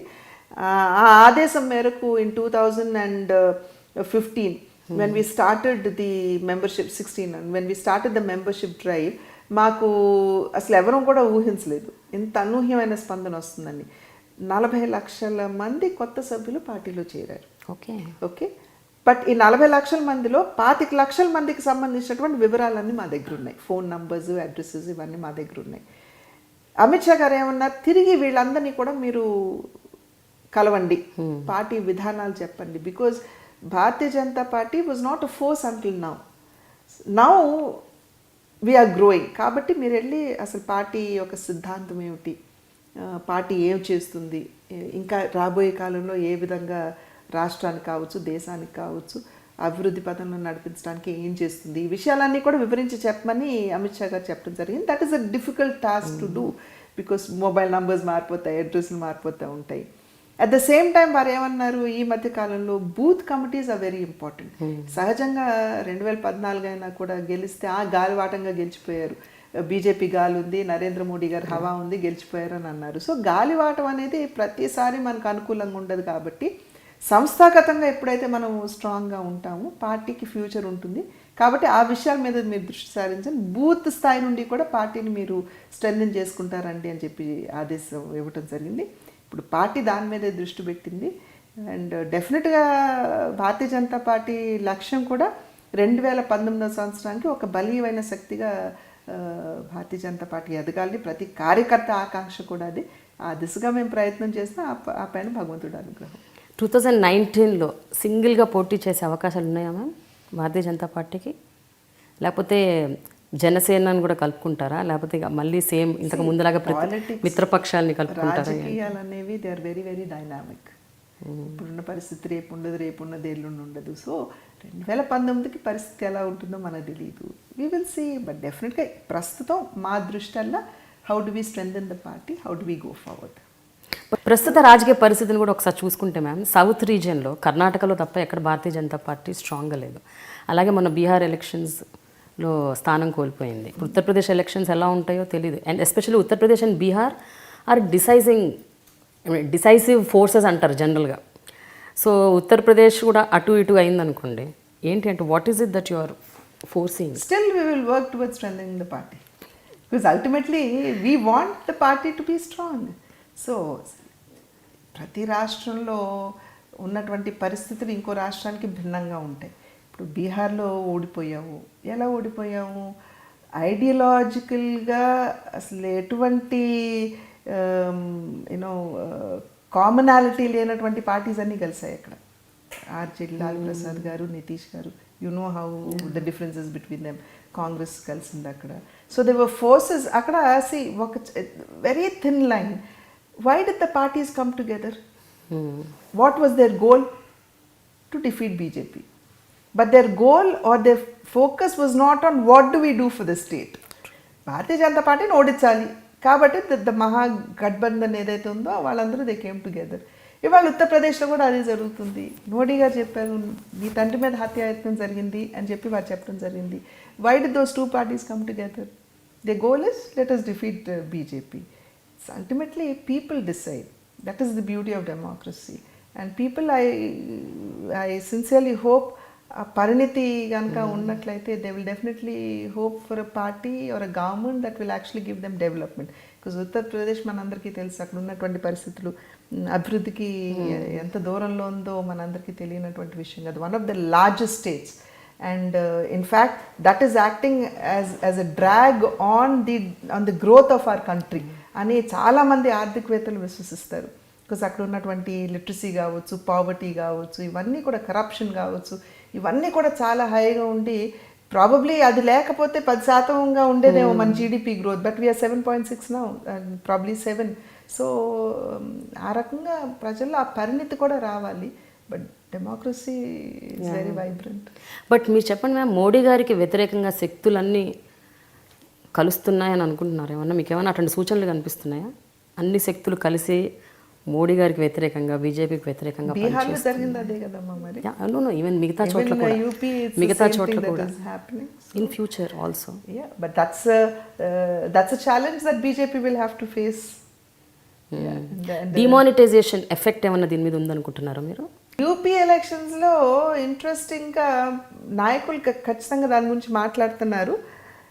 ట్రేడింగ్ కమ్యూనిటీలో కొంతమేరకు దాని ప్రభావం ఉండొచ్చు, కానీ లోవర్ డౌన్ అంతగా ప్రభావం ఉన్నట్టుగా అయితే ఖచ్చితంగా అనిపించలేదు. బట్ డిమానిటైజేషన్ మీద ఆర్థికవేత్తల్లో సైతం there are differences of opinions. కొంతమంది వెరీ గుడ్ అంటున్నారు, కొంతమంది లేదు అంటున్నారు. My only appeal is, Modi గారు డిమానిటైజేషన్ నిర్ణయం తీసుకున్నప్పుడు ఆయన చెప్పింది ఏమిటంటే, నల్ల కుబేర ఇళ్లలో వాళ్ళ కబర్డ్స్లో మూలుగుతున్నటువంటి నల్లధనాన్ని which was out of circulation, నేను సర్క్యులేషన్లోకి తిరిగి తీసుకొస్తానని చెప్పారు. ఇది అవినీతి నిరోధిస్తుందని కాదు, నల్లధనాన్ని ముందు నేను తీసుకురావాలి. ఎందుకు దాని మీద దృష్టి పెట్టారు? ఇవాళ 16.5 లక్షల కోట్ల రూపాయలు నగదుగా మన దేశంలో చలామణి అవుతుంటే 14.5 లక్షల కోట్లు 1,500 రూపాయల నోట్ల రూపంలో ఉన్నాయి. And RBI survey has categorically said that ఈ 1,000 రూపాయల నోట్లు ఏదైతే ఉన్నాయో చలామణిలో ఉన్నాయో వాటిలో 2/3 are in the form of black money. 500 rupee నోట్స్లో చలామణిలో ఉన్నటువంటి 500 రూపాయల నోట్లో 1/3 is in the form of black money. ఇదంతా మేము సర్క్యులేషన్లోకి తీసుకురావాలి. ఇప్పుడు ఇండియా హ్యాస్ టు గ్రో అంటే మౌలిక సదుపాయాలు మనం దృష్టి పెట్టాలి. Power, roads, railways, connectivities, ports, harbours, ఇవన్నీ చూడాలి మనం. At the same time are people who are living in villages, who are living in poverty, వాళ్ళకి సంక్షేమాన్ని అందివ్వాలి. ఇవన్నీ అందివ్వాలంటే అవుట్ ఆఫ్ సర్క్యులేషన్ ఉన్నటువంటి మనీని తీసుకొస్తే కానీ ఇవన్నీ కూడా ప్రజలకి చేసేటువంటి అవకాశం లేదు. కనుక డిమానిటైజేషన్ చేస్తున్నప్పుడు మోడీ గారు చెప్పింది, నల్లధనాన్ని నేను సర్క్యులేషన్లోకి తీసుకొస్తాను. ఇవాళ ప్రశ్నిస్తున్నారు విపక్ష నేతలందరూ కూడా, మీరు ఎంత మేరకు తీసుకొచ్చారు, అంత డబ్బంతా వచ్చేసింది కదా, 14.5 లక్షలు కూడా వచ్చేసింది కదా, నల్లధనం ఎక్కడుంది అని అడుగుతున్నారు. ఆర్ మీరు నల్లధనం నల్ల కుబేర్లకు ఒక అవకాశం ఇచ్చేస్తారు నల్లధనాన్ని వైట్ చేసుకోవటానికి. అదే కదా మాకు కావాలంది, సర్క్యులేషన్లోకి తీసుకురావాలి. నల్లధనం తెల్లధనం కావాలనే కదా మా ఆకాంక్ష కూడాను. ఇవాళ అంత పెద్ద ఎత్తున బ్యాంకుల్లోకి అవి వచ్చినటువంటి నేపథ్యంలోనే పేదలు 9 లక్షలు పెట్టి ఇల్లు కట్టుకుంటే 4% ఇంట్రెస్ట్ సబ్వెన్షన్ ఇస్తా అన్నారు. 12 లక్షలు పెట్టి పేదవాడి ఇల్లు కట్టుకుంటే 3% సబ్వెన్షన్ ఇస్తా అన్నారు. గర్భిణిగా ఉన్నటువంటి మహిళలకి 6,000 రూపాయలు గర్భిణికి డైరెక్ట్గా అకౌంట్లోకి మేము వేస్తామని నరేంద్ర మోడీ గారు చెప్పారు. రైతులకి 2 నెలలకు సంబంధించినటువంటి వడ్డీ మాఫీ చేస్తామని. ఇవన్నీ ఎందుకు అనౌన్స్ చేశారు? Because the money has come back in to circulation. The ultimate goal is that. అవినీతి నిరోధించడానికి వేరే చర్యలు తీసుకోవాలి. ఎలక్ట్రల్ రిఫార్మ్స్ ఏమిటి, అడ్మినిస్ట్రేటివ్ రిఫార్మ్స్ ఏమిటి, బేనామీ భూముల మీద ఇప్పుడు చట్టం, బేనామీ భూమి ఎప్పుడో 10-12 సంవత్సరాల క్రితం ద లా వాజ్ పాస్డ్, కానీ ఇప్పటి వరకు కూడా దానికి సంబంధించినటువంటి రూల్స్, రెగ్యులేషన్స్ ఫ్రేమ్ చేయలేదు. నిజంగా పొలిటికల్ విల్ ఉన్నట్లయితే they would have done it, కానీ చేయలేదు. Today we have taken it up.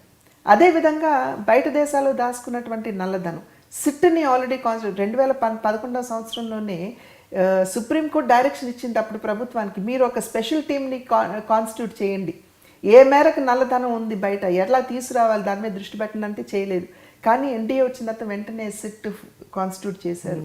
తర్వాత మోడీ గారు అనేక సందర్భాల్లో అవకాశం ఇచ్చారు, మీరు డిస్క్లోజ్ చేయండి, బయట ఉన్నటువంటి నల్లధనాన్ని కనుక మీరు డిస్క్లోజ్ చేస్తే 50% మీరు ట్యాక్స్ రూపంలో కట్టేసి ఆ ధనం మీరు వాడుకోండి అన్నారు. బట్ దెర్ వాజ్ అంత స్పందన లేదు. అదేవిధంగా వీడిఎస్ స్కీమ్ ఇచ్చారు, వాలంటరీ డిస్క్లోజర్ ఇస్తే ఎంతమంది 69,000 వచ్చింది, 69,000 కోట్ల రూపాయలు మాత్రమే వచ్చింది. వెరస్ నల్లధనం అంతకు మించి ఉంది మనకి. సో ఇన్ని అవకాశాలు ఇచ్చినా కూడా దాన్ని ఉపయోగించుకోనటువంటి నేపథ్యంలో ఇటువంటి డ్రాస్టిక్ చర్య తీసుకోవాల్సి వచ్చింది. ఎవరితో చర్చించలేదు అని చెప్పి అది కూడా ఒక అభియోగంగా చెప్తారు. చర్చిస్తే అందరికి అవకాశం ఇచ్చేసినట్లే. But plus at the same time the important people తోటి చర్చించుకుని ఎందుకుంటారు? ఆర్బీఐ గవర్నర్గా స్వయంగా చెప్పారు ఉర్జిత్ పటేల్ గారు. సో అరుణ్ జైట్లీ గారు చెప్పారు, కన్సర్న్తో వాళ్ళతో చర్చించారు, అంతవరకే. అంతేగాని మనం బాహ్యంగా వచ్చేసి పేపర్ల ద్వారా ప్రజలందరికీ తెలిసే విధంగా చర్చించాం కదా. ఇప్పుడు అదే విధంగా విపక్ష నేతలు ఏమంటారు, కొందరికి ఒక సందర్భంలో ఎవరికి చెప్పలేదు, నియంతలా వ్యవహరించారంటారు. రెండో వైపు ఏమంటున్నారు, కొంతమందికే చెప్పారు, వాళ్ళకి నల్లధనం తెలుపు చేసుకునే అవకాశం ఇచ్చారని అంటారు. There is a contradiction. వారు చెప్పే దాంట్లోనే కాంట్రడిక్షన్ ఉంది. So let us not play with the sentiments of the people. This is to do with the country, the welfare of the country, the future of the country. So దీని ప్రభావం ఎలా ఉంటుంది, మీరు నిర్మాణాత్మకంగా దాని గురించి చర్చించాలి. ఇప్పుడు ఎస్ దీనివల్ల ఫ్యూచర్లో దెబ్బతినే అవకాశం ఉంటుందని లెట్ us డిస్కస్. ఇప్పుడు మన్మోహన్ సింగ్ గారు ఇట్స్ అన్ ఆర్గనైజ్డ్ లూట్ అని అన్నారు. ఐ మీన్ నాకు మన్మోహన్ సింగ్ గారు తండ్రి అంతటి వ్యక్తి. నాకు I literally look up to him like father after father. చాలా గౌరవం. కానీ వారు మాట అనేటప్పటికీ నాకే చివుకుమంది. What is organised looting? UPA ప్రభుత్వంలో స్కామ్స్ ఎన్ని చూడలేదు మనం. వెంకయ్యనాయుడు గారు చాలా చక్కగా చెప్తారు, అంతరిక్షంలో ఉంది, భూమి మీద ఉంది, భూగర్భంలో ఉంది, నీటి మీద ఉంది, నీటి అడుగున ఉంది.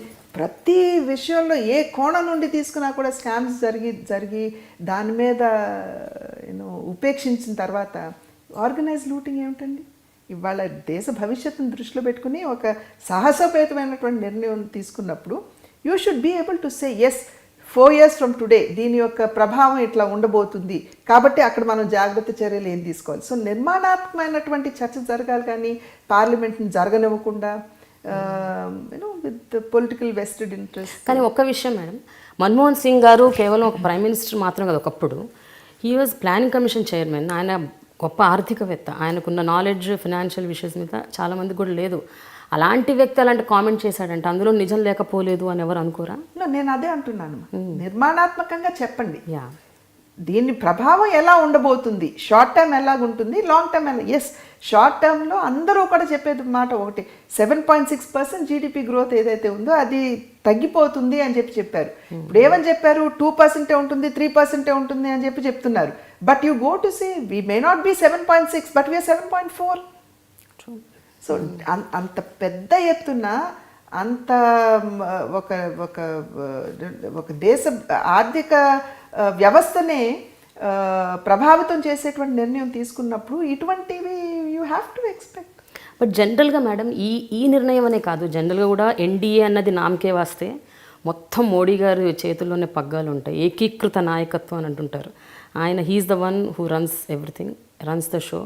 ఆయన ఎవరిని ఇన్వాల్వ్ కానివ్వరు, ఎంటర్ కానివ్వరు, ఆయనే నిర్ణయాలు తీసుకుంటారు. ఇట్స్ లైక్ ఒక నియంతృత్వ ధోరణి అన్నది. డిమానిటైజేషన్ పక్కన పెట్టండి, మిగతా అన్ని ఆస్పెక్ట్స్లో కూడా ఇది ఎంతవరకు, అంటే to what extent is this true? As the head of the state అల్టిమేట్గా డెసిషన్ ఆయనే తీసుకోవాలి. ఓకే, డెసిషన్ ఆయన ప్రేమ గారు తీసుకోరు, పురంధరేశ్వరి తీసుకోరు. కానీ దాని మీద చర్చ జరగాలి. చర్చ ఏ స్థాయిలో ఆ చర్చ జరిగింది అనేది ఇంపార్టెంట్. అంతేగాని మిమ్మల్ని మాట్లాడనివ్వకుండా డిసిషన్ నేను తీసేసుకున్నట్లయితే అది నియంత, అది ఏకీకృత నాయకత్వం మీరు ఏదైతే అన్నారో దానికి నిర్వచనం. కానీ ఇక్కడ అట్లా కాదు కదా.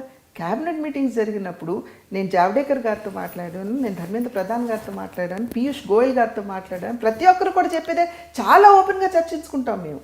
చివరికి to the extent if we feel it is wrong, మేము రాంగ్ అని చెప్తాం. But ultimate decision the head of the state will have to take. So we should know the difference there. Ultimately, yes, he should be decisive enough to take a decision. He should have conviction to take a decision. ఆ conviction తోటి వారు తీసుకుంటున్నారు. ఇప్పుడు మేము పార్టీలో కూడా we go to national executive committee council మీటింగ్స్కి వెళ్తాము, లేకపోతే ఈ కోర్ కమిటీస్కి వెళ్తాం. ఎక్కడా కూడా ఆయన నేను ఇది నిర్ణయం చేశాను, so you all toe the line అని ఎప్పుడూ ఆయన అనలేదు మాతో. There open debate, there open discussion, but ఫైనల్గా the decision is taken by him and Amit Shah garu. వాళ్ళిద్దరు డెసిషన్ తీసుకుంటారు. లేకపోతే ఇంకా ఇండిసైసివ్నెస్ ఉంటే ఇంకా how can you call yourself the head of the state? Madam major differences మీరు ఏది గమనించారు మన్మోహన్ సింగ్ గారికి మోడీ గారికి? No, I wouldn't want to say Manmohan Singh gar and Modi gar and Gadamma. Both are people with great integrity. Yeah. I cannot question the integrity but as of Prime Manmohan Ministers. Singh. At the same time, I cannot question the integrity of Shri Narendra Modi. But yes, there is more decisiveness. There is more decisiveness. You see more transparency, less of corruption. లేదు అని చెప్పి మనం యూటోపియన్గా మనం ఆలోచించలేము. డెఫినెట్గా there is less of corruption. The ministers are doing their work, and I think that's very important for the country to grow. ఇప్పుడు most important topic ma'am, మీ నాన్నగారి మీద biopic చేయాలని బాలకృష్ణ గారు అనుకుంటున్నారు. మీరు what is your take on that? అది సాధ్యమా? My వ్యూవా లేకపోతే your view, your take, your opinion, everything. సహజంగా మూవీస్ అంటే చలనచిత్రాలంటే ఒక ఊహాజనితమైనటువంటి ఒక కథ ఉంటుంది. అంటే జీవితంలో సమాజంలో మనం చూసేటువంటి సంఘటనలు దాంట్లో పొందుపరిచినా కూడా కథ అనేది ఒక it's a created story. So ఏ రకంగానే మనం దాన్ని మలుచుకోవచ్చు. కొన్ని సందర్భాలు మనకు తెలుసు, హీరో చచ్చిపోతాడు అని అనుకున్నది he suddenly comes back life, so you can change it. But చరిత్ర మీద ఆధారపడి సినిమాలు తీస్తున్నటువంటి సందర్భంలో ఆ రకమైనటువంటి మెనూవరబిలిటీకి స్పేస్ అనేది ఉండదు. బికాస్ చరిత్రగా మనం ప్రజెంట్ చేయాలి. ఇవాళ రామారావు గారి జీవితం చరిత్ర, దాంట్లో దేన్ని కూడా మనం మార్చలేము. Because everybody knows about history, and దానివల్ల వచ్చే సమస్యలు కూడా చాలా ఉంటాయి. మనం కనుక దాన్ని మెనూవర్ చేసుకోవాలి అని చెప్పి నేను భావించినట్లయితే, రైట్ ఫ్రమ్ డే వన్, అంటే ఆయన చలనచిత్ర బయోపిక్ అంటే కేవలం ఆయన పుట్టడం, ఆయన జన్మించడం దగ్గర నుండి ఆయన చలనచిత్ర రంగం కాకుండా రైట్ రాజకీయం తుది శ్వాస వరకు కూడా చూపిస్తేనే అసలు ఆ సినిమాకి ఒక అర్థం ఉంటుంది అని చెప్పి నేను, బాలకృష్ణ గారు ఎక్కడ స్టార్ట్ చేయాలి, ఎక్కడేం చేయాలో నాకు తెలుసు అని వారు అన్నప్పటికీ కూడా నిజమైన సార్థకత సినిమాకి అట్లా ఉంటేనే ఉంటుందని చెప్పి నేను భావిస్తాను. సో ఆ సందర్భంలో he has to show everything. So right from ఇప్పుడు రాజకీయ, ఇప్పుడు చలనచిత్ర రంగం of course this no debatable point at all, but రాజకీయ రంగానికి వచ్చేటప్పటికి there are debatable points. So ఏ రకంగా చూపిస్తారు అన్నది, సో ఆ స్థాయిలో తీయగలుగుతారా అనేది మనం వేచి చూడాలి. ఎస్పెషలీ వాస్తవాలు అయితే చూపించాలి. వాస్తవాలు చూపించకుండా మీరు బయోపిక్ అంటే అర్థం, వాస్తవాలలో కొన్ని కఠోరమైన నిజాలు ఉన్నాయి. అవును. అండ్ ఆ టైంలో బాలకృష్ణ గారు కూడా ఉన్నారు ఆ క్యాంప్ పాలిటిక్స్ జరిగినప్పుడు. సో ఎంతవరకు పోషించారు. సో ఆ నేపథ్యంలో నేను ఇందాక అన్నది అందుకనే, యూ కెనాట్ చేంజ్, చరిత్రని మార్చలేవు. ప్రత్యేకించి ఇవి ఉన్నాయి అనుకోండి, రోజు ప్రతి సంఘటన ప్రజలకి తెలుసు. సో ఏమాత్రం మనం దాన్ని మార్చాలి, చేర్చాలి అని మనం భావించినప్పటికీ కూడా దాని వల్ల ఉద్భవించేటువంటి కష్టాలు, నష్టాలు చాలా ఉంటాయి. వీటన్నిటిని తట్టుకోవాలి. So there is no chance, you have to show the picture as it is. ఒక విషయం చెప్పండి మ్యామ్, రాజకీయాలు అంటే జనరల్గా ఒక కుటుంబంలో ఎక్కువ మంది 10-15 మంది పిల్లలు ఉంటే, ఆ పిల్లల మధ్యలో పోను రాను బంధుత్వం నుంచి ఒక స్థితికి వచ్చాక ఆస్తి తగాదాలు వస్తాయి. కొన్ని చోట్ల రకరకాల ఇమోషనల్ ఇష్యూస్ వస్తాయి. కానీ మీ ఫ్యామిలీకి వస్తే ఎక్కువ రాజకీయ విభేదాలు, ఐడియాలజికల్ డిఫరెన్సెస్ ఎక్కువ ఉన్నాయి. ఇది ఎప్పుడైనా మీ రిలేషన్ని స్ట్రెయిన్ చేసిందా ఒకరితో ఒకరికి? డెఫినెట్గా దాని ప్రభావం డెఫినెట్గా రిలేషన్షిప్ మీద ఉంటుంది. It depends on the person also. ఇప్పుడు నేనున్నాను అనుకోండి, I would fairly think that professional life should never interfere in your family life. Okay. Family life is totally different, your profession is totally different. ప్రొఫెషనల్గా ఏమైనా విభేదాలు ఉంటే కనుక అది profession వరకే మనం దాన్ని పరిమితం చేసుకోవాలి. ఫ్యామిలీ రిలేషన్షిప్ని డిస్టర్బ్ చేసే స్థాయిలో అది ప్రభావితం చేయకూడదు. నా వరకు నేను అట్లాగే నమ్మాను. Till date I go with that conviction only. But అవతల వ్యక్తుల మీద కూడా ఉండాలి కదా ఆలోచన, వారు కూడా ఆ దిశగా ఆలోచించుకుంటే అసలు ఇబ్బంది లేదు. Yes, it has strain relationship నాకు ఫ్యామిలీలో, విచ్ ఇస్ వెరీ సాడ్. నేను ఇందాక చెప్పినట్టుగా అందరూ కావాలి, అందరూ కలిసి ఉండాలి, హాయిగా మనసు విప్పి మాట్లాడుకుని హాయిగా నవ్వుకునే పరిస్థితిలో మనం అందరం కలుసుకోవాలి అనేటువంటి మనస్తత్వం నాది. ఇది బాధాకరమైనటువంటి విషయం. But yes, it has strain relationships. అంటే మీ ఒక్క ఫ్యామిలీయే సపరేట్గా ఉంటుందా మ్యామ్? అందరూ ఒకవైపు ఉన్నారా? ఎట్లా అంటే అట్లా అని కాదండి. There anything to be discussed, మేము అందరం అట్లా డిస్కస్ చేసుకుంటాము. బట్ ప్రత్యక్షంగా రాజకీయాల్లో ఉన్నటువంటి కుటుంబాల మధ్యన డెఫినెట్గా ప్రభావం ఉంటుంది కదా, ఆ రకంగా ప్రభావం. ఎందుకన్నానంటే అందరూ ఆల్మోస్ట్ తెలుగుదేశం పార్టీలోనే ఉన్నారు. మీరు ఒక్కరే ఒక కాంగ్రెస్, బీజేపీ, సో మీ ఒక్కరే సపరేట్, వేరే ఆ పార్టీతో సంబంధం లేకుండా ఉన్నారు. అందుకని అడుగుతున్నాను, ఆ ప్రొఫెషన్నే is it creating that impact అని? నో, లైక్ ఐ సెడ్, ప్రత్యక్షంగా రాజకీయాల్లో ఉన్నప్పుడు భువనేష్ మా సిస్టర్, మా ఇద్దరి మధ్యన స్ట్రెయిన్ రిలేషన్షిప్స్ ఉంటాయి. But that doesn't mean that I have strain relationships with everybody else. We discuss things openly. ఎవరుంటే మంచి చెడులు మాట్లాడుకుంటాము, డిస్కస్ చేసుకుంటాము, అండ్ వి గో ఫార్వర్డ్. మీ ఇద్దరు ఒకప్పుడు ఎలా ఉండేవారు, మీరు భువనేశ్వర్ గారు? బాగుండేవాళ్ళు. I mean they was not, but చాలా వరకు కూడా తను హైదరాబాద్లో చదివింది, నేను చెన్నైలో చదివేదాన్ని. So there was no disturbance. Good sisters, ఇద్దరం కలిసి డాన్స్ నేర్చుకున్నాం, చెన్నవెంపటి సత్యం గారి దగ్గర శిష్యరికం చేసాము, భరతనాట్యం కూడా మేము ఇద్దరం కలిసి నేర్చుకున్నాం. So they is nothing like that. But like I said, professional ప్రభావం అన్నది గివెన్ మీ అ ఛాన్స్, అది కూడా ఉండకూడదు అని నేను ఆకాంక్షిస్తాను. But unfortunately it is there. ఎప్పుడైనా ఇలాంటి ఇమోషనల్ డౌన్స్ వచ్చినప్పుడు మీరు what do you go through ma'am? అంటే మీరు అలోన్గా మీరు ఒక్కరే ఉన్నప్పుడు, ఇవన్నీ ఆలోచిస్తున్నప్పుడు, ఎందుకు ఇలా జరిగింది, ఇలాంటి పరిస్థితులు ఎందుకు వచ్చాయి, అంటే why is it that I'm facing all this అని అనిపిస్తూ ఉంటుందా?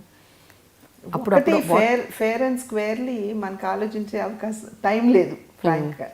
ఇప్పుడు ఉన్నటువంటి ప్రజా ప్రస్థానంలో మనకి ఆ సమయం ఉండదు. బట్ ఎస్, ఒకవేళ అటువంటి ఆలోచనలు వస్తే కనుక ఖచ్చితంగా కొంచెం బాధాకరంగానే ఉంటుంది.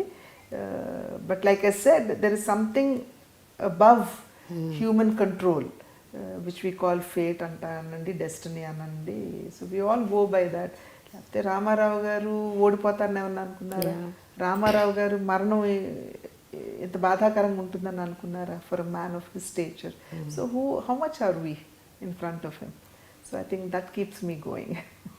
బట్ నెక్స్ట్ తెలుగుదేశంలో నెక్స్ట్ నాయకుడిగా ఎదిగే అవకాశాలు బాలకృష్ణ గారికి ఉన్నాయనుకుంటున్నారా, లోకేష్ గారికి ఉన్నాయనుకుంటున్నారా? That is the party internal issues అమ్మ, that the party should decide.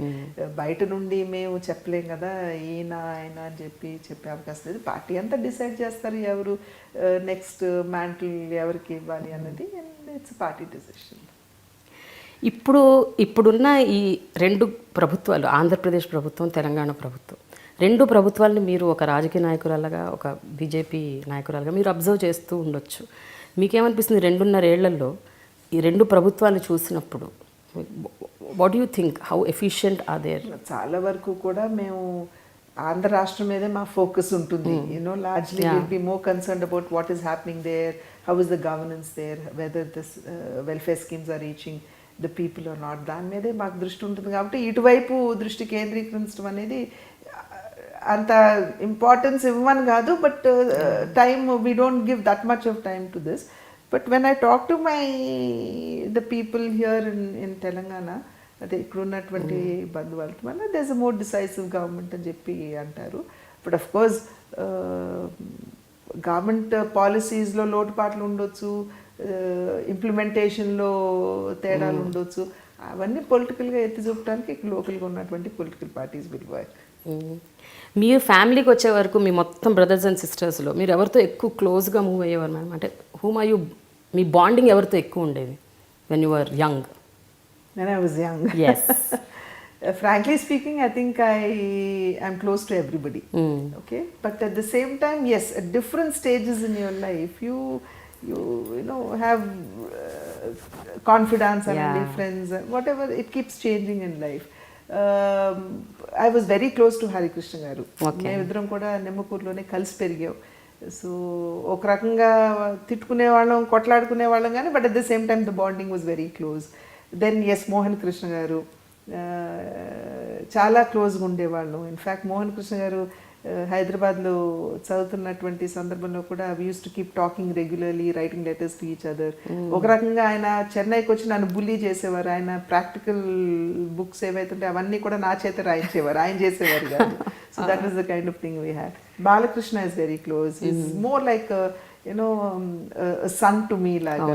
I mean, he's 1 year younger gani, but still, that kind of a feeling. Jay Shankar Krishna, my last brother, he's absolutely a child to me. Ippudu naaku na iddaru pillalu atlago, na aakar tammudu atlago. So in various stages of life lo you have, but I'm blessed in the sense that కుటుంబ సభ్యులందరూ కూడా నాకు ఆ గౌరవాన్ని ఇస్తారు, ఆ ప్రేమను పంచుతారు. I think I'm blessed in that. అది నా పూర్వజన్మ సుకృతం కాబోలు. మీకు చిన్నమ్మ అని పేరు ఎలా వచ్చింది, ఎవరు పెట్టారు? అమ్మతోటి ఎక్కువ నేను వెళ్ళాను. ఒకటి ప్రాబబ్లీ మై నేమ్ పురంధేశ్వరి అనేది ఇట్స్ వినన్నటువంటి పేరు అండ్ తొందరగా నోరు తిరగకపోవచ్చు. సో అది ఒక కారణం అవ్వచ్చు. కానీ అమ్మతో ఎక్కువ ఎక్కడికి వెళ్ళినా కానీ అమ్మ నన్ను వెంట తీసుకెళ్ళేవారు. పార్టీ ఫంక్షన్స్ కానివ్వండి, ఓళ్ళకి కానివ్వండి. I use to go because I was the middle child. పిల్లల్లో చూసుకుంటే ఆడపిల్లల్లో నేను 2, కానీ బిడ్డలు సంఖ్యలోకి వచ్చేటప్పటికి నేను 6. So right in the centre. Okay. So అటు పెద్దవాళ్ళతోటి ఉండేదాన్ని, ఇటు చిన్నవాళ్ళతోటి ఉండేదాన్ని. సో అమ్మ ఎక్కడికి వెళ్ళినా నేను అమ్మతోటి వెళ్ళటం తిరగటం. సో అమ్మని పెద్దమ్మ అని పిలిచేవారు. అండ్ గబుకొని పక్కన నన్ను చూసేసి ఆ చిన్నమ్మ వచ్చింది అనేసేవారు. So that was how it kind of gave me that name చిన్నమ్మ అని. కాకపోతే నాన్నగారికి ఏంటంటే ఇప్పుడు మా అమ్మాయి నివేదిత అని పేరు పెట్టాము. సో ఎప్పుడు అనేవారు, అమ్మ నువ్వు దాన్ని తగ్గించేసి నివి అని, నివిలు అని ఇట్లా పిలవద్దు, చక్క ఫుల్గా నివేదిత అని పిలువు అని. సో నాన్నగారు బహుశా అది ఇష్టమేమో పురంధేశ్వరి అని పిలవాలని. బట్ యాజ్ ఐ సెడ్ నోరు తిరగకపోవటం, అమ్మతో తిరగటం. సో అందుకని ముద్దు పేరు. బట్ మీ పేరులో కూడా చాలా కన్ఫ్యూజన్స్ ఉన్నాయి. పురంధేశ్వరి అంటారు కొంతమంది, పురంధీశ్వరి అంటారు, పురంధరేశ్వరి. అసలు ఏది, what is our actual name? Actually నాన్నగారు పురంధరేశ్వరి అని పెట్టారు. పురంధరేశ్వరి, ఈశ్వరి కాదు, పురంధరీశ్వరి ఓకే పెట్టారు. బట్ వెన్ స్కూల్లో నా పేరు నమోదు చేస్తున్నటువంటి సందర్భంలో మరి it's missionary school. So being name తో ఫెమిలియారిటీ లేకపోవడం కావచ్చు, వాట్ ఎవర్, పురంధేశ్వరి అని చెప్పి రిజిస్టర్ అయిపోయింది స్కూల్ రిజిస్టర్స్ లో. సో అందుకని పీపుల్ కంటిన్యూ కాలింగ్ మీ పురంధేశ్వరి. సో పురంధేశ్వరి అని పిలుస్తారు. రాయటం కూడా పురంధేశ్వరి అనే పెట్టేశారు. మ్యామ్, అసలు రాజకీయాల్లోకి రాకముందు మీకు అసలు రాజకీయాలు అంటే ఏంటి, అసలు ఏంటి, అందులో ఎక్కడ దాకా వెళ్ళొచ్చు, అసలు అవగాహన కూడా ఎక్కువగా ఉండేది కాదు. ఓన్లీ మీరు focus was on your family. But ఈ 13-14 ఏళ్లలో మీరు ఐ థింక్ అమేజింగ్గా ఇవాల్వ్ అయ్యారు as a politician.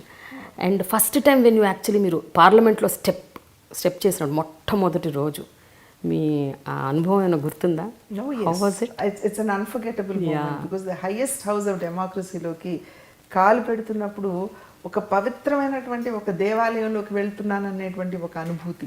And specially ఇది దేశ భవిష్యత్తుని నిర్దేశించేటువంటి హైయెస్ట్ హౌస్. సో అక్కడికి వెళ్తున్నాను అంటే ఎంత గౌరవభావంతో వెళ్ళాలి అనేటువంటి ఆలోచన. నిజంగా ఆ రకమైనటువంటి గౌరవభావంతో మొట్టమొదటిసారి నేను పార్లమెంట్లోకి అడుగుపెట్టడం. వెళ్ళిన తర్వాత ప్రతి ఒక్కరు కూడా రామారావు గారు బిడ్డగా ప్రతి ఒక్కరు ఆ గౌరవాన్ని నాకు ఇచ్చారు. ఇంక్లూడింగ్ అద్వానీ గారు, వాజ్పేయి గారు, ప్రతి ఒక్కరు కూడా. ఎస్, సోమనాథ్ చటర్జీ గారు, వారందరూ రామారావు సాబ్కి బేటీ అనే నన్ను, లాలూ ప్రసాద్ యాదవ్ గారు, వీరందరూ ఆ రకమైనటువంటి గౌరవాన్ని సొంత బిడ్డలాగా వారందరూ ఆ స్థాయిలో నన్ను గౌరవించారు. But when it came to debates, parliament minister చుట్టూ తిరిగేదాన్ని బొంగరంలాగా, నాకు ఛాన్స్ ఇవ్వండి మాట్లాడటానికి. అక్కడ యూజువల్ ఏమవుతుందంటే 543 మెంబర్స్ ఆఫ్ పార్లమెంట్ ఉన్న పార్టీస్కి వారి స్ట్రెంగ్త్ మేరకే వారికి టైం కేటాయించడం జరుగుతుంది. సో సహజంగా ఒక పావు గంట ఇచ్చారనుకోండి, దాంట్లో చాలా వరకు సీనియర్ నేతలకి టైం ఇస్తారు. ఎందుకంటే they already been in the house, they know how to speak, కాబట్టి వాళ్ళకి ఇస్తారు. సో కొత్తగా వెళ్ళినటువంటి సభ్యులకి ఆ మేరకు సమయం కేటాయించడం అనేది జరగదు. బట్ నేను రెగ్యులర్గా వెళ్ళి నేను అడిగేదాన్ని ప్రతి విషయం, నేను మాట్లాడతాను అన్నప్పుడు టైం లేదు, యూ హ్యావ్ టు వెయిట్ అని గట్టిగా చెప్పేవారు. బాధ కలిగేది, మన after all we are house in the house to speak కదా అనుకునేదాన్ని. ఒకసారి it's in the evening 7:30 almost, agriculture budget మీద డిస్కషన్ జరుగుతున్నప్పుడు గబుక్కున్న పార్లమెంట్ అఫేర్స్ ప్రియరంజన్ దాస్ మున్షి గారు నా దగ్గరికి వచ్చి పురంధేశ్వరి స్పీక్ అన్నారు. అన్నా సార్, నేను అడిగినప్పుడు మీరు ఇవ్వలేదు, ఇప్పుడేమో ఐఎమ్ నాట్ ప్రిపేర్డ్, నా నోట్స్ నా దగ్గర లేవు, నేను ఎట్లా మాట్లాడతానంటే, సమయం లేనప్పుడే వచ్చి మా మీద వదిలేస్తారు, సమయం ఇచ్చినప్పుడే మాట్లాడరని కొంచెం విసుక్కున్నారు. దట్ గేవ్ మీ దట్ పట్టుదల. ఎస్, ఐ మస్ట్ స్పీక్, మాట పట్టడం ఎందుకని. So my first speech was an agriculture and I got an appreciation note from Sharad Pawar గారు, వెల్ స్పోకెన్. సురేష్ ప్రభు గారు శివసేన ఎంపీగా హౌస్లో ఉన్నారు ఇప్పుడు ప్రస్తుత. ఆయన గబగబా వెనకాల పరిగెత్తుకొచ్చి మేడం అని పిలిచి, యూ స్పోక్ వెరీ వెల్ అన్నారు. మన సచిన్ పైలట్ గబగబా ఆయన సీట్ నుండి లేచి వచ్చి భుజం తట్టి, Purandeswari, you spoke so well today, can you really speak అని నవ్వారు. Because I usually use to do my work and get back home. So that was the kind of encouragement I got. And I think after that, once a confidence create అయితే, yes, this member can speak and a confidence create అయితే, they give you chances and I was given an opportunity to speak. Venkateswara Rao గారి expertise ఎప్పుడైనా మీకు help అయ్యాయా? అంటే when you actually పార్లమెంట్లోకి వెళ్ళి మాట్లాడేటప్పుడు మీరు ఎప్పుడైనా ఆయన దగ్గర టిప్స్ తీసుకోవడం? No, he strongly believed that you should learn yourself. Okay. Because ఆయన ఏదో చెప్పి నా మైండ్లోకి అది ఇంప్లాంట్ చేసేసి అదే కోణ నుండి నేను ఆలోచించడం అనేది ఆయనకి అప్పుడు ఇష్టం లేదు, ఇప్పుడు కూడా ఇష్టం లేదు. బికాజ్ ఈవెన్ అట్ హోమ్ ఈ రోజు కూడా if there something in the paper, something in the news, we debate issues, we argue, may end up in fights, that is a different issue, but we definitely debate a thing. అట్లాగే మొదటిసారి నేను railway budget మీద మాట్లాడుతున్నప్పుడు నేను phone చేసి ఇంత చెప్పి, నేను రైల్వే బడ్జెట్ మీద మాట్లాడుతున్నాను, these are the issues that I'm going to raise, ఈ రకంగా స్టార్ట్ చేయబోతున్నాను, ఈ రకంగా ఎండ్ చేయబోతున్నాను. Is why you telling me? నువ్వు పార్లమెంట్లో మాట్లాడాలి, నువ్వు ఆలోచించుకో, you should know what you are speaking. So ఆ రకంగా స్పూన్ ఫీడింగ్ చేసేవారు కాదు, but at the same time he was there as support for me. He would tell me, yeah probably ఇది ఉందేమో, ఆలోచించు, ఆ రకంగా. So it was a great blessing as well as a support. కానీ చూడండి madam, రాజకీయాల్లోకి వచ్చిన 1 yearకే మీకు బెస్ట్ పార్లమెంటరీయన్ అవార్డు వచ్చింది. 2005 అనుకుంటా. 2005. జనరల్గా అసలు ఆన్ వాట్ బేసిస్ ఇస్తారు మ్యామ్ బెస్ట్ పార్లమెంటరీయన్ అంటే ఏంటి? దే లుక్ ఎట్, ఇప్పుడు పార్లమెంట్లో వేరియస్ ప్రొసీజర్స్ ఉంటాయి. క్వశ్చన్ అవర్ ఉంటుంది, 0 hour ఉంటుంది, దెన్ 193 ఇంటర్వెన్షన్స్ ఉంటాయి, లేకపోతే ఎవరైనా మాట్లాడుతా అంటే మనం లేచి ఇంటర్వెన్షన్స్ చేయటం. So your performance in the parliament మీద దృష్టి పెడతారు. బిహేవియర్ అది కూడా ఉంటుందా? Counted behaviour is counted. అందుకనే టైటిల్ నాకు బాగా the silent parliamentarian wins, because I never use to talk much, కూర్చునేదాన్ని, వినేదాన్ని, అంతవరకే ఉండేది. సో బయట సెంట్రల్ హాల్కి వచ్చినప్పుడు కూడా just I use to sit and listen to everybody. So అందుకనే they said the silent parliamentarian అని. సో యువర్ బిహేవియర్ చూస్తారు, everything, they watch everything. So based on that they gauge who's the, కొత్తగా వచ్చిన పార్లమెంటేరియన్స్లో who's the good one. And I been fortunate that they discovered me. మీ political friends ఎవరైనా ఉన్నారా ma'am మీకు? అంటే ఇప్పటివరకు కూడా మీరు కంటిన్యూ చేస్తూ వాళ్ళతో ఫ్రెండ్షిప్? యా, శరద్ పవార్ గారు అమ్మాయితో మాట్లాడతాను, కరుణానిధి గారు అమ్మాయితో మాట్లాడతాను. The friendship continue. Okay. Yeah. So Venkateswara Rao గారికి మీకు మధ్య ఉన్న రిలేషన్, ఆ బాండింగ్ గురించి చెప్పండి. ఎందుకంటే నేను విన్నది మీది ప్రేమ వివాహం అని విన్నాను, నిజమేనా? ప్రేమ వివాహం అంటేనమ్మా మా అన్నయ్య గారికి వారి సిస్టర్ని ఇవ్వటం జరిగింది, మాది కుండ మార్కెట్ అన్నమాట. సో సహజంగా when you know the family is very well, పెద్దలు మాట్లాడుకుంటారు కదా, ఆ ఇంట్లో ఆ అబ్బాయి ఉన్నాడు, ఈ ఇంట్లో ఏ అమ్మాయి ఉంది అనేది. సో ఎక్కడో that kind of creates an impression in your mind is well. అంతేగాని ఇట్ వాజ్ నాట్ లైక్ ఏదో లవ్ అట్ ఫస్ట్ సైట్ ఆ రకమైనటువంటి ఇది కాదు. అండ్ పెద్దలు కూడా they also thought that yes the 2 families are fairly good enough for each other అనుకున్నారు, ఇద్దరు బాగానే ఉంటారు అనుకున్నారు. So that was how we got married. But మీరెప్పుడు ఒకరితో ఒకరు చెప్పుకోలే? ఎస్, పెళ్లి చేసుకుందాం చెప్పుకున్నటువంటి సందర్భాలు ఉన్నాయి. But of course we knew that it would definitely percolate into marriage, result in marriage అని. But yes, it grows with age, it grows with years also. When you're young, your priorities are very different. Then when you're middle aged, it's very different. Then when you get older, again it changes. But I must say that my relationship has grown very positively.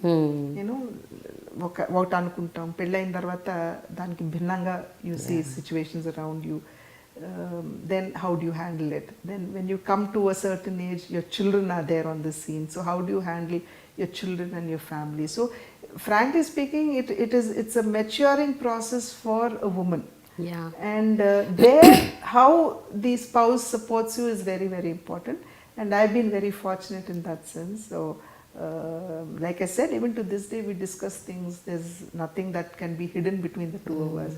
We have had our ups, we have had our downs, but we've handled it well అని నేను అనుకుంటున్నాను. But ఇన్నేళ్ల వైవాహిక జీవితంలో ఒకవేళ issues అంటూ ఉంటే, గొడవలు అంటూ జరిగితే, ఒక పీక్ స్థాయి వరకు వెళ్ళుంటే అది ఏముంటుంది? పాయింట్స్ ఏంటి? దేని మీద ఎక్కువ మీ ఇద్దరు గొడవ పడేవారు?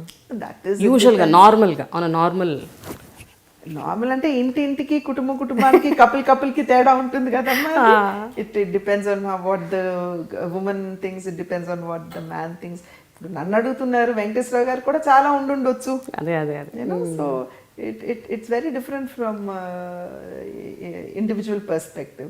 So you cannot say that one issue అని కాదు, దేర్ విల్ బి ఇష్యూస్. అంటే నేను అనేది జనరల్గా పిల్లల విషయంలో గొడవ పడుతుంటారు యూజువల్గా వైఫ్ అండ్ హస్బెండ్. అక్కడ ఏమవుతుందంటే ఎవరిది అప్పర్ హ్యాండ్ అవుతుంది. ఇప్పుడు I will want my child to do medicine అంటే no, I will want him to go into engineering అని అనుకోవచ్చు. సో అక్కడ ఒక రకమైనటువంటి ఆర్గ్యుమెంట్, డిబేట్, గొడవలు, ఫైట్స్ జరగవచ్చు.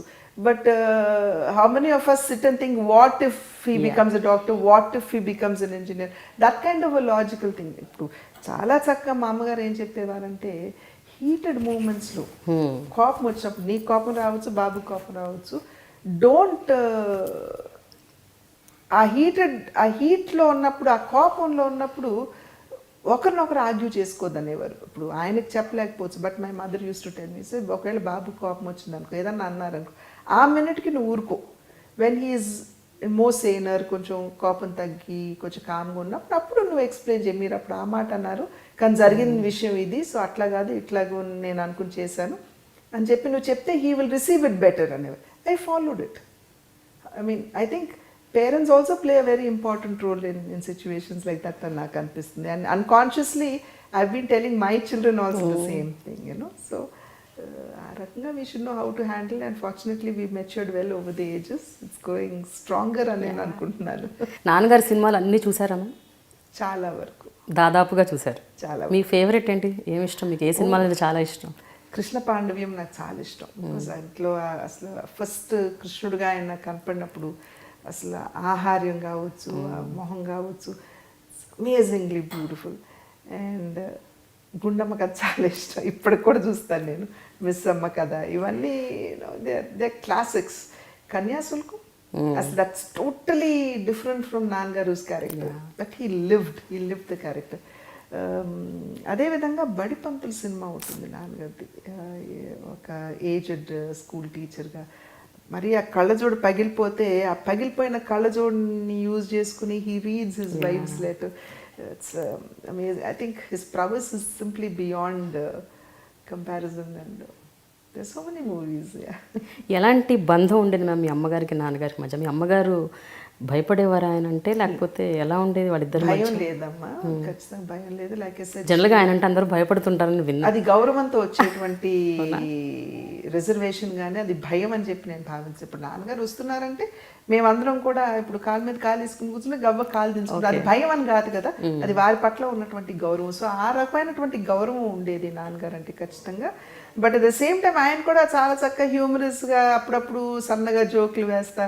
బట్ ఆయన నవ్వేవారు కాదు, మాకు నవ్వాలో వద్దో అర్థమయ్యేది కాదు, బికాజ్ ఆయన నవ్వేవారు కాదు కాబట్టి. బట్ నాన్నగారికి అమ్మకి చాలా చాలా క్లోజ్ రిలేషన్షిప్ ఉండేది. ఒకరినొకరు చాలా చక్కగా అర్థం, ఎస్పెషలీ మై మదర్ చాలా అసలు నాన్నగారిని అర్థం చేసుకుంటే, సహధర్మచారిణి అంటే ప్రాబ్లీ షీ. అంటే ఇతరులని నేను కించపరుస్తున్నాను, ఆవిడ దగ్గర నుండి చూశాను కాబట్టి నేను అంటున్నాను. ఇట్స్ జస్ట్ కైండ్ ఆఫ్ తనుకుంటూ వస్తున్నటువంటి మాటలు అవి. ఎందుకంటే నాన్నగారు ఎప్పుడు కూడా నాకు ఇది అవసరం అని చెప్పడం మేము ఎప్పుడు వినలేదు, కానీ ఆయన అర్థం చేసుకుని ఆయనకు అనుగుణంగా మా అమ్మగారు నడిచేవారు. నాన్నగారు ఉదాహరణకి, నాన్నగారు ఈటింగ్ డైటరీ హ్యాబిట్స్ చాలా విలక్షణంగా ఉండేవి. ఒకసారి he would go on a high protein diet, only chicken for breakfast, lunch, dinner అట్లా ఉండేది. ఒక నెల రోజులు తిన్న తర్వాత he would just look at my mother and say, తారకు నాకు చికెన్ తినాలని లేదు అనేవారు, అంతే. She would immediately change it to తోటకూర వెల్లుల్లిపాయ. నేను అసలు చెప్పవలసిన అవసరం లేదు.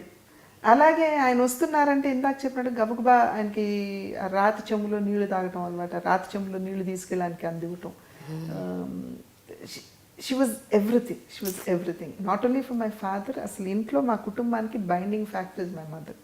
11 మంది బిడ్డలు, ఏనాడు కూడా మాకు ఇది లేదు అని చెప్పి మేము మా అమ్మకి చెప్పిన దాఖలాలు అట్లా సమకూర్చేసేవారు అనమాట. అంటే ప్రతి ఒక్కరి అవసరాన్ని గుర్తించేవారు.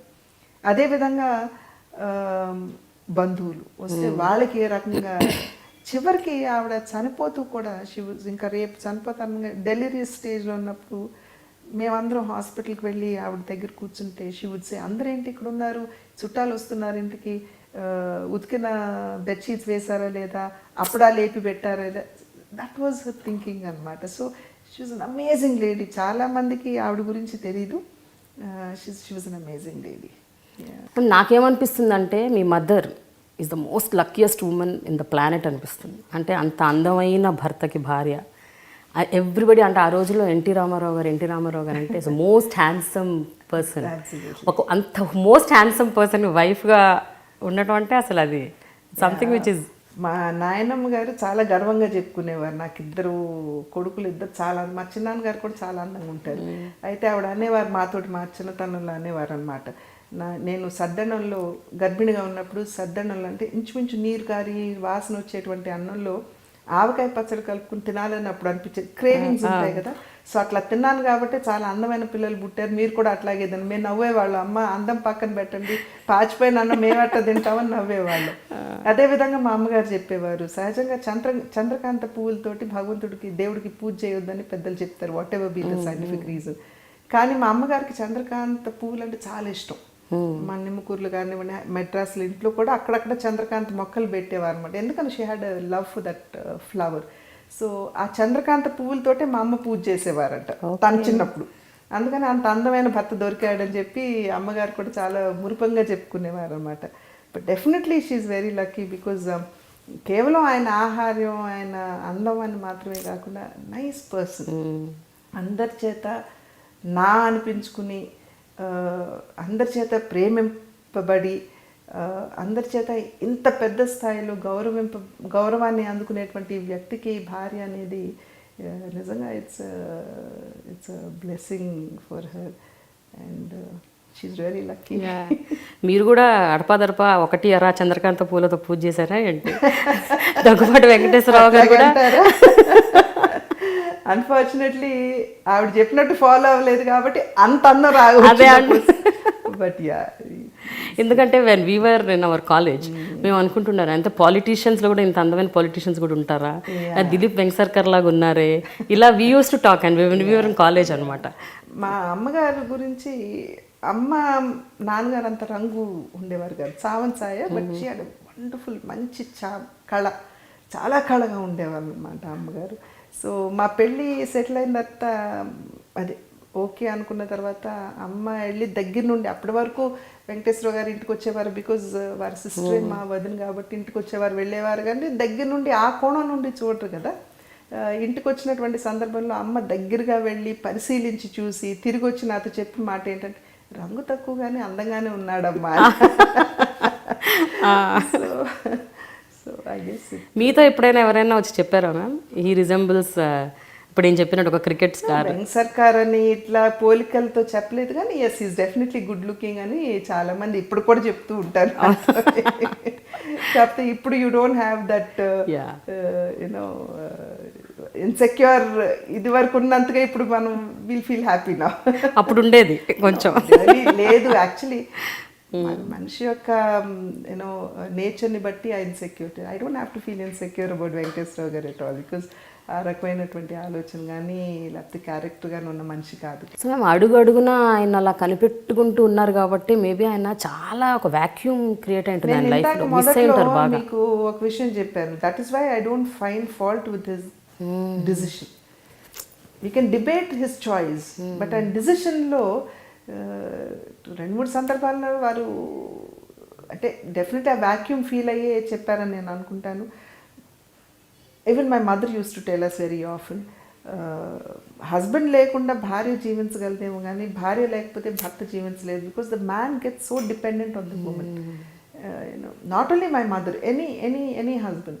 వెరాజ్ అ ఉమెన్ ఏంటంటే తనకి ఫ్యామిలీ రెస్పాన్సిబిలిటీస్ ఉంటాయి, ఏదో పిల్లలు ఉంటారు, మంచి చెడు అంతా ఇన్వాల్వ్ అయ్యి ఉంటుంది కాబట్టి అదే అలవాటు కొనసాగుతుంది. వెరాజ్ అ మ్యాన్ అట్లా కాదు కదా. Once that bridge between himself and the family is lost, he is left alone.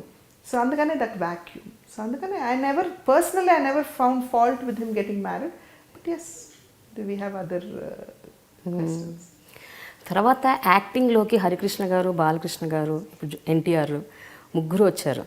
మీరు వాళ్ళని స్క్రీన్ మీద చూస్తున్నప్పుడు మీకు ఏమనిపిస్తుంది? ఎవరిలో ఎక్కువగా నాన్నగారి హావభావాలు కానీ, బాడీ లాంగ్వేజ్ కానీ, యాక్టింగ్ స్కిల్స్ కానీ, ముగ్గురులో అంటే మన కంపారిటివ్ బేసిస్? ఎవ్రీబడి హ్యాస్, ఒక్కొక్కళ్ళు they will have their own style of acting అనుకున్నామ్మా. బట్ కాకపోతే ఎస్, నాన్నగారిని రెప్యుటేటివ్గా స్క్రీన్ మీద చూస్తున్నటువంటి సందర్భంలో కొన్ని మేనరిజమ్స్ అనుకోకుండా ఇంబైబ్ అయిపోతాయి. అది కావాలని చేయడం కాదు, బట్ అనుకోకుండా దే జస్ట్ ఇంబైబ్ అవుతాయి. కొంత బాలకృష్ణ గారిలో ఉంది, కొంత హరికృష్ణ గారిలో ఉంది, కొంత జూనియర్ ఎన్టీఆర్లో కూడా ఉంది. కొన్ని సందర్భాల్లో హరికృష్ణ గారు యంగ్గా ఉన్నప్పుడు ఆయన యాక్టర్స్ని చాలా తక్కువ, బట్ దానివేలు సోరు కన్నా కొన్ని యాంగిల్స్లో నాన్నగారు చూసినట్టు అనిపించేది ఆయన ముఖ పోలికలు అవన్నీ చూస్తే.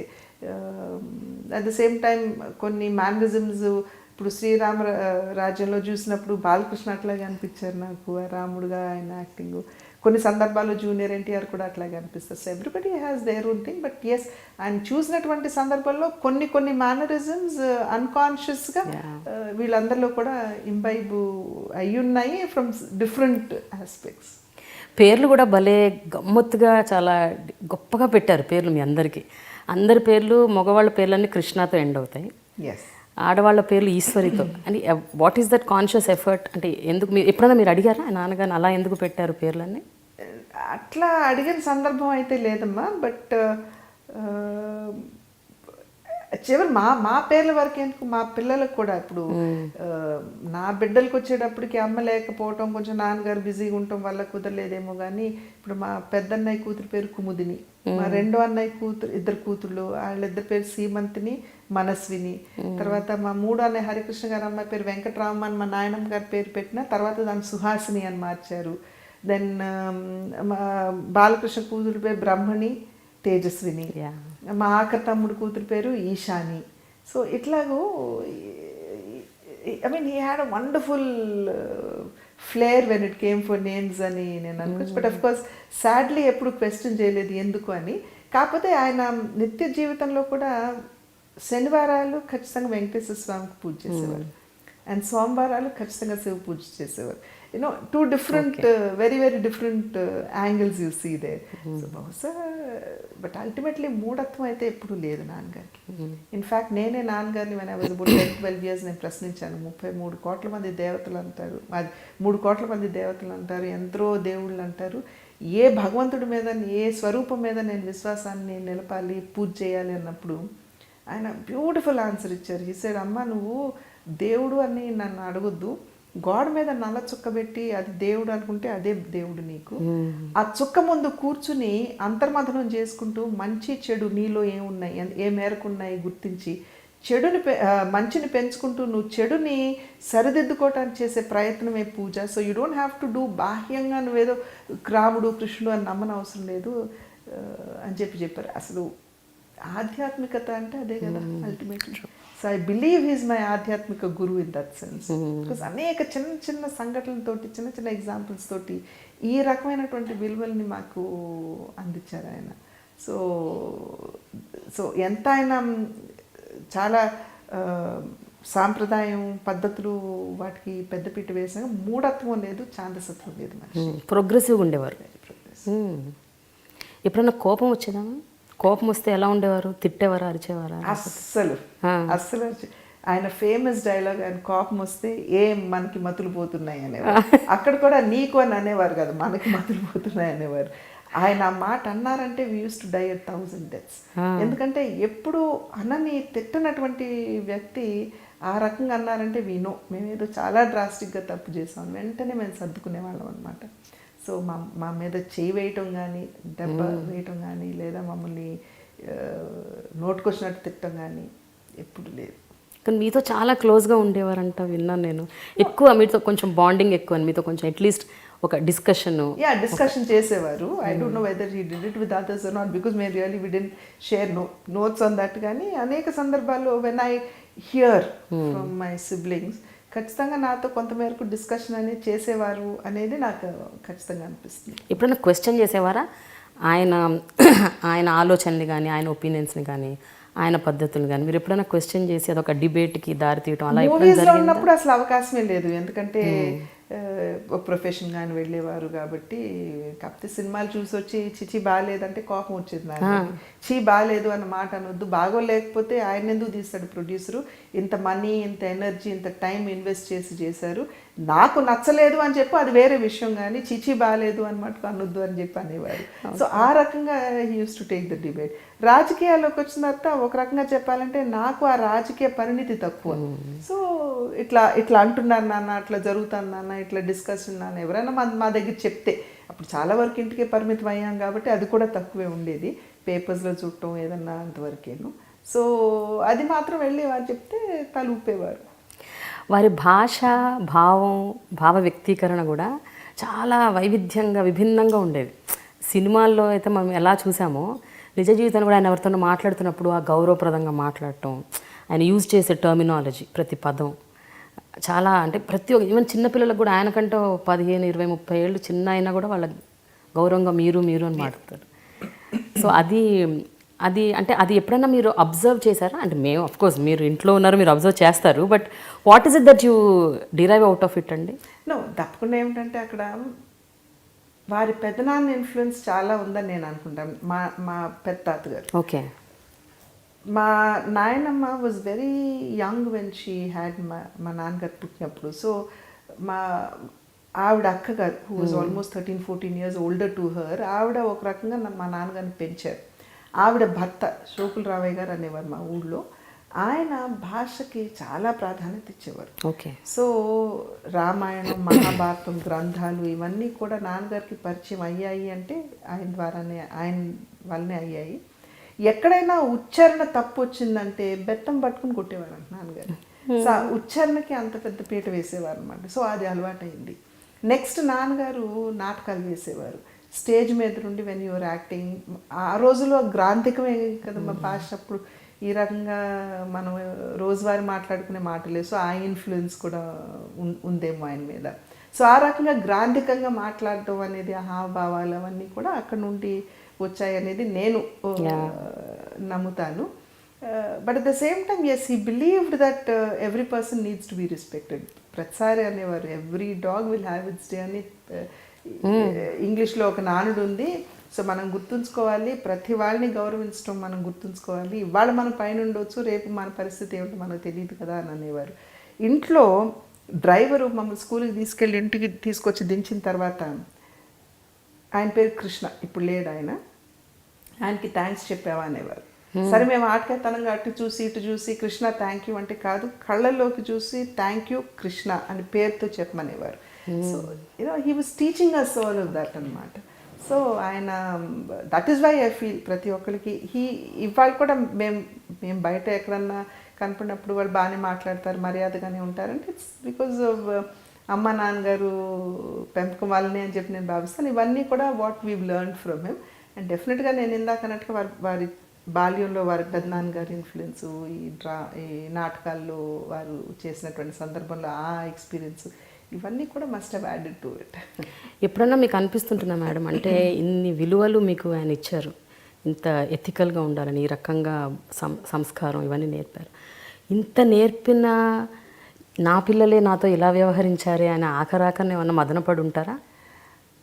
సి ఫ్యూడలిస్టిక్ థింకింగ్ అమ్మ నాన్నగారి. ఎందుకంటే ఆ రోజుల్లో ఆయన ఇప్పుడు సహజంగా what will you be when you're 50 years, మీరు చిన్నప్పుడు మీ మీద ఉన్నటువంటి పరిస్థితుల యొక్క ప్రభావాలు, మీ పెంపకం తీరు, ఇవన్నీ will make the man you are in life.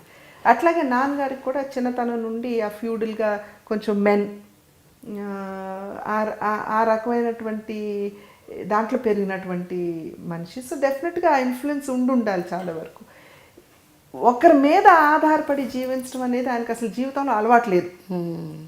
అటువంటిది towards his last days of his life ఒకరింటికి వెళ్ళటము, లేకపోతే ఒక బిడ్డ మీద ఆధారపడి జీవించడం, it is difficult for him. కనుక ఆ నేపథ్యంలో మేము ఎంత ఇప్పుడు నాన్నగారికి నేను ఇంటి దగ్గర ఉండి వంట పంపించేదాన్ని.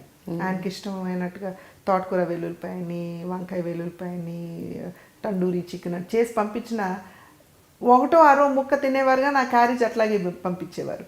తినకూడదు అని కాదు, బట్ లైక్ ఐ సెడ్, అభిమానం.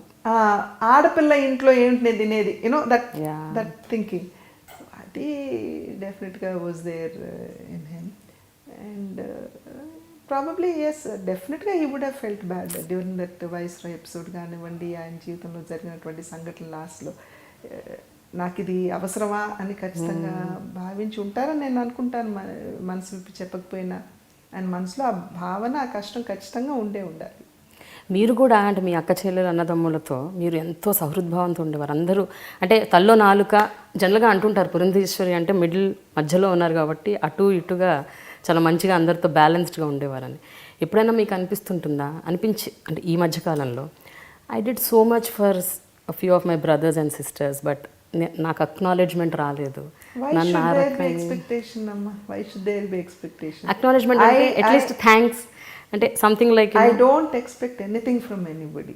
నేను ఇందాక చెప్పినట్టుగా I have been blessed with nice brothers, with good brothers and sisters. ఇప్పటి వరకు కూడా వారు అదే రకమైనటువంటి గౌరవాన్ని నాకు ఇస్తున్నారు, అదే ప్రేమను నా పట్ల చూపిస్తున్నారు. ఎక్స్పెక్టేషన్ అనేది ఎప్పుడు వస్తుందో that is where disappointment also comes in. I have no expectation. నాకు ఐఎమ్ డూయింగ్ మై డ్యూటీ. మీకు నా అవసరం ఉంటే I'm there. If you open up and tell me నాకు ఇట్లా ఇబ్బందిగా ఉందంటే, if you want piece of advice I will give. అంతేగాని నేను కావాలని కల్పించుకుని ఎప్పుడైతే మనం ఆ రకంగా పోతాం అప్పుడు కూడా గౌరవం మనకు ఉండదు. సో ఐ నో ఆ రెస్పెక్ట్ని నాకు ఇస్తున్నందుకు వారికి నా ధన్యవాదాలు. And I think I been blessed till now and I do my duty. Ma'am, మిమ్మల్ని ఒక ప్రశ్న అడగదలుచుకున్నాను. అది అడగొచ్చో లేదో కూడా నాకు తెలియదు, but I want to ask because it's a time కాబట్టి అనిపిస్తుంది. అప్పట్లో 2004 టైంలో మీరు అప్పుడే మీరు ఎన్నికలు గెలిచి మీరు పార్లమెంట్లోకి అడుగుపెట్టిన తర్వాత బాలకృష్ణ గారి ఇంట్లో జరిగిన కాల్పులు, ఆ కాల్పుల కేసులో మీరు used all your powers and your office and defended him అని ఒక టాక్ ఆ రోజుల్లో నడిచింది. ఇది ఎంతవరకు నిజం? I did my duty as a sister. He is my brother. He was in trouble. He needed me. I was there for him. And whichever way I could help him, I helped him because he's my brother. Definitely. Anybody who is in need and if they think that I can help them, I will help them.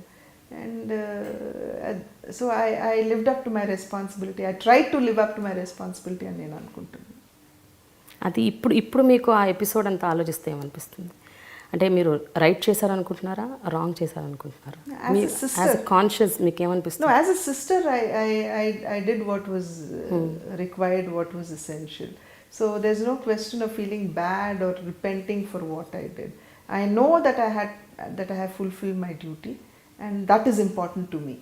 Whether I was there for my brother when he needed me or not అనేది నాకు important. And I firmly believed I was there. Venkateswara garu gaani, nenu gaani, we were there with them, with their family, and we will continue to be in future as well if they need us. మీ జీవితంలో most ఇమోషనల్గా బాగా down అయ్యి బాధపడిన సందర్భం ఏమన్నా గుర్తు? వెంకటేశ్వర గారు వైస్రాయ్కి వెళ్తున్నటువంటి సందర్భంలో I stopped him. I told him, నాన్నగారు తట్టుకోలేరు, let us not do this అని అంటే చేయి దాటిపోయిందని అనుకున్నారు వారు. So that is the worst encounter that I could have. The best moment ఇప్పటి వరకు so far? Best moment అంటే, well, there can be so many. Every phase of your life you will have a different best moment.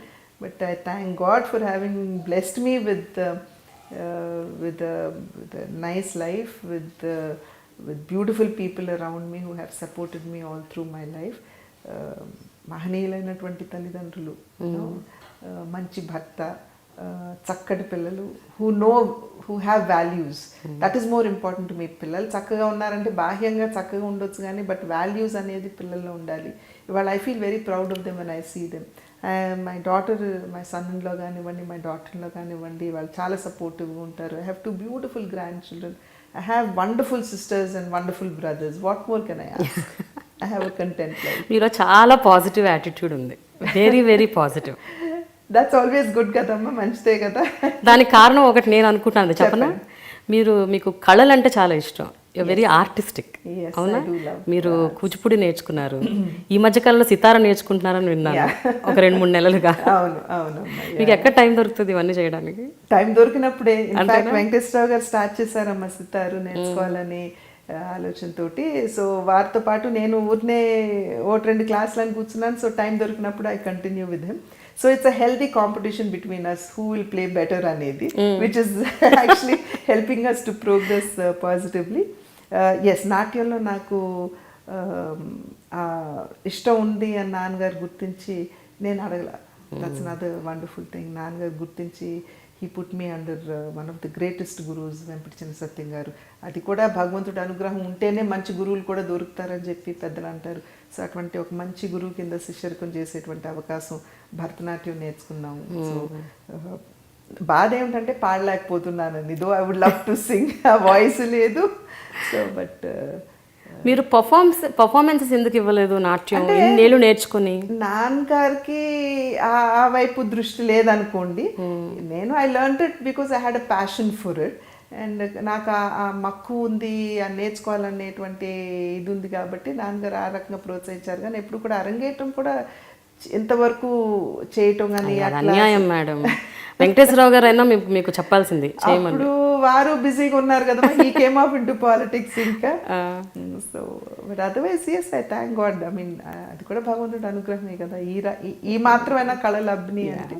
కానీ ఒక 4-5 ఏళ్ల క్రితం మీరు silicon Andhra వాళ్ళ కూచిపూడి నాట్యోత్సవంలో మీరు స్టేజ్ మీద డాన్స్ చేశారు. అంటే ఒక 2 minutes కదా, యామిని గారు నన్ను అడ్డుకుని 13 సంవత్సరాలు నేర్చుకుని కనీసం ఒక్క స్టెప్ కూడా చేయకుండా ఎట్లా వెళ్తావు, నువ్వు చేయాల్సిందేనని చెప్పి నన్ను స్టేజ్ దిగనవలేదు. అప్పుడు జస్ట్ స్మాల్ 2 minute జతలు చేశాను అనమాట. ఇప్పుడు ఎట్లాగూ సితార నేర్చుకుంటున్నారు.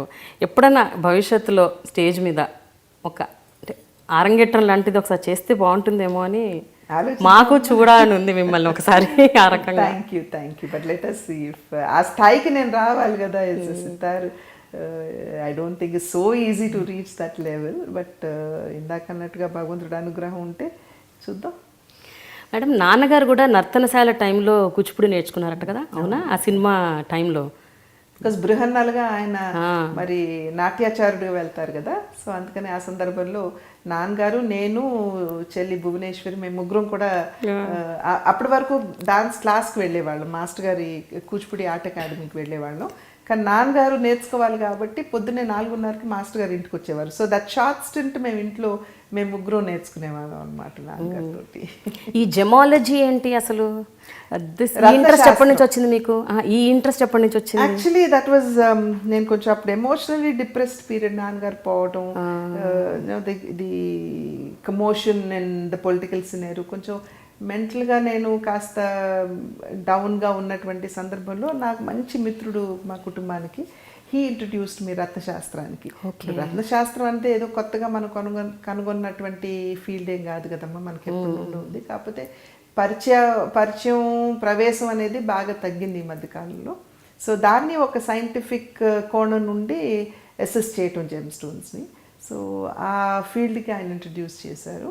బట్ నిజంగా it's a wonderful field. I mean అసలు రవ్వలు అంటే ఏమిటి, పచ్చలు అంటే ఏంటి, కెంపులు ఏంటి, వాటిలో కెమికల్ కాంబినేషన్స్, వాటి యొక్క ప్రభావం దేనివల్ల మన మీద ఉంటుంది, ఇట్స్ నేచర్స్ సీక్రెట్స్. అది నిజమేనా మ్యామ్? అవి వాటి గురించి తెలుసుకుంటున్న కొద్దీ మీకు అందులో నిజం అంటే వాస్తవం అనే మీరు నమ్ముతున్నారా? ప్రతి రత్నంలో దానికి ఒక పవర్ ఉంటుంది. పవర్ అంటే it has the capacity to కొన్ని నరాలని, నర్వస్ సిస్టమ్ మీద దాని ప్రభావం ఉండే అవకాశం ఉంటుంది. అందుకనే అంటారు మీరు పచ్చ వేసుకుంటే పలానా వేలు మీద వేసుకోవాలి, రవ్వ పెట్టుకుంటే పలానా వేలుకే తగిలించాలి, yellow sapphire పలానా ఫింగర్ మీదే ఉండాలి అని. ఆల్ దట్ ఎందుకంటే when the rays pass through the stone and go into your body, it stimulates that particular nerve. అంటే వాటిలో ఉన్నటువంటి కెమికల్ కాంబినేషన్స్ వలన. అంతేగాని దట్ పలానా ప్లానెట్ రెట్రోగ్రేడ్గా ఉంది, మీరు ఇది వేసుకుంటే మీకు ఏదో జరిగిపోతుంది, I don't go into that. So metaphysics అనేది ఇస్ దేర్, బట్ ఆస్ట్రలాజికల్ అనేది well that is a deeper study which I haven't gone into. అయితే మీరు నేర్చుకున్న దాన్ని మీరు ఎక్కడైనా దాన్ని అంటే పెట్టారా, యూజ్కి పెట్టారా? లైక్ నాకు Hyderabad institute of gem and jewellery అని ఇప్పటికి కూడా ఉంది. 1997 సంవత్సరం జనవరిలో స్టార్ట్ చేయడం జరిగింది. చాలా సంవత్సరాలు నేను రాజకీయాల్లోకి వచ్చేదాకా కూడా యూస్ టు టీచ్. అక్కడికి వెళ్ళి నేను పాఠాలు చెప్పాను నేను. And that's a wonderful face. ఒక గురువుగా వచ్చేటువంటి గౌరవం అనేది it's amazing. So I enjoyed that phase of my life as well. The institute is still there. And కాకపోతే ఏంటంటే ఇంకా అది చేసిన తర్వాత ఏ రత్నం కూడా మిమ్మల్ని సాటిస్ఫై చేయదు, because you will still want something more in that అనమాట. సో దానివల్ల you really you can't end up buying pieces of jewellery for yourself, కానీ it's an amazing field. Purandeswari అని అంటే ఒక వాక్యంలో చెప్పాలంటే మీ గురించి మీరు చెప్పుకోవాలంటే ఏమని చెప్తారు?